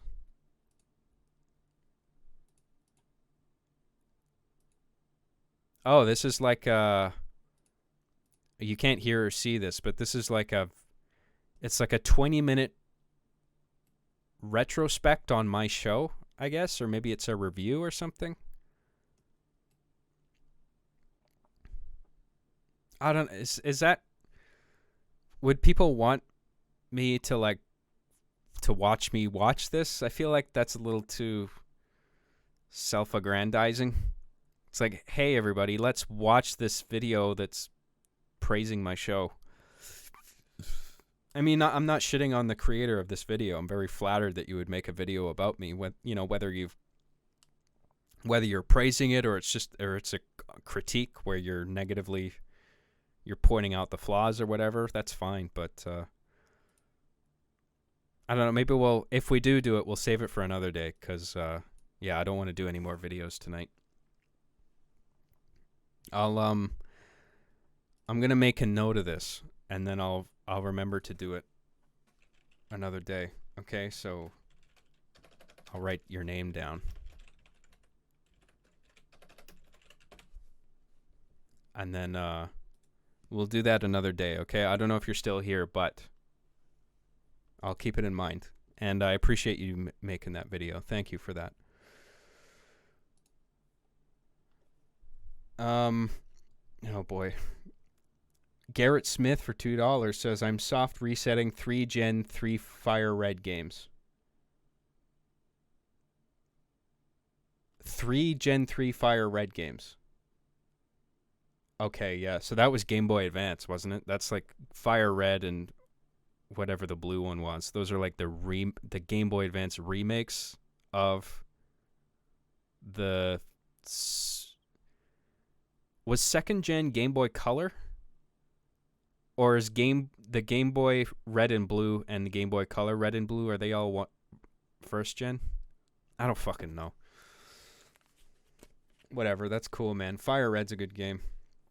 Yes, it is. Okay. They're all first gen. So what the fuck is second gen then? Oh yeah, there's Fire Red and Leaf Green. I think those are third gen. Those are GBA. I don't know what the fuck second gen is. Job is old man. Well, at least I know vaguely what you're talking, or not even vaguely. I have a pretty good handle on the Pokemon games. The distinction between one generation or another, I'm a little foggy on. Yo, caught you from the UK, John. I saw you were on EFAP last week, which is really awesome. I haven't watched it all yet, but looking forward to it. Have a good one, man. Oh, thank you. You're welcome. I hope you enjoy it. I feel like I bored a few people, but if you're interested at all in my show and my writing process, I think you'll get a kick out of it. Gen 2 was gold and silver. Oh, that makes way more sense. I forgot about that. Silver was fucking rad. I had that. Yeah, silver was good. I like Gen 2. David Malcolm for $2 says, spell ICUP. Oh, I think I already did. Thank you, David. And that wraps up the chat. And that wraps up the podcast. Thank you for all the super chats. Thank you for the Streamlabs. Thank you for the video. That was so fucking cool. I'll make that its own little video, my reaction to that birthday video. And thank you for not putting anything like raunchy in there that could get me banned or whatever. Like I trust you guys to make content to play on here that's not, I don't expect it to be totally clean, obviously, but just nothing that'll get me in trouble. And it's nice to be able to rely on you guys to not put anything excessive in there that'll get me in trouble just for the sake of yucks. So thank you for that. I hope I can continue to trust you guys to in that regard. And thank you for listening to me and being patient with my absence and all that. And I'm sorry I wasn't around more. I have been working, just not streaming. And yeah, I'm sorry if you missed me. And I'll stream more. I'm in a better mood today. I'll probably be in a better mood going forward. And thanks for everything. Much love. Oh, Alex Bridden for $10 says, I can't send too much because I'm moving back home to Vancouver Island soon, but here, if you ever have complaints about Van, at least it's not Alberta. Alberta sucks, lol. I've heard stories. I haven't been there, but I've heard it's kind of boring. But hey, look, sorry for the absence. Thank you for the support. Thank you for being there. Thank you for just tuning in and being awesome fans. And I hope you stay tuned. And there's more content to come. I'll be making the new bite public now that I've premiered it. And yeah. Have a good night, everybody. I'll see you again soon. I'll probably be streaming a game. I'm not sure which yet exactly, but I'll be streaming a game of some kind. And, for my new show. And I hope you'll tune in. And if you are bored, then ideally you'll stick around in the chat and complain about it and look for validation for hours and hours. This is boring, right? This is boring, right? Am I right? Yeah, this is boring. Well, you can't leave. If you try to leave, I'll fucking hunt you down. I'll find you. Kick your ass. Bitch. I'll film the whole thing. Put it on YouTube. And then I'll give it a title. Little bitch cries while I beat him up. Alright. There you go. Thank you again, guys. Much love. Have a good night.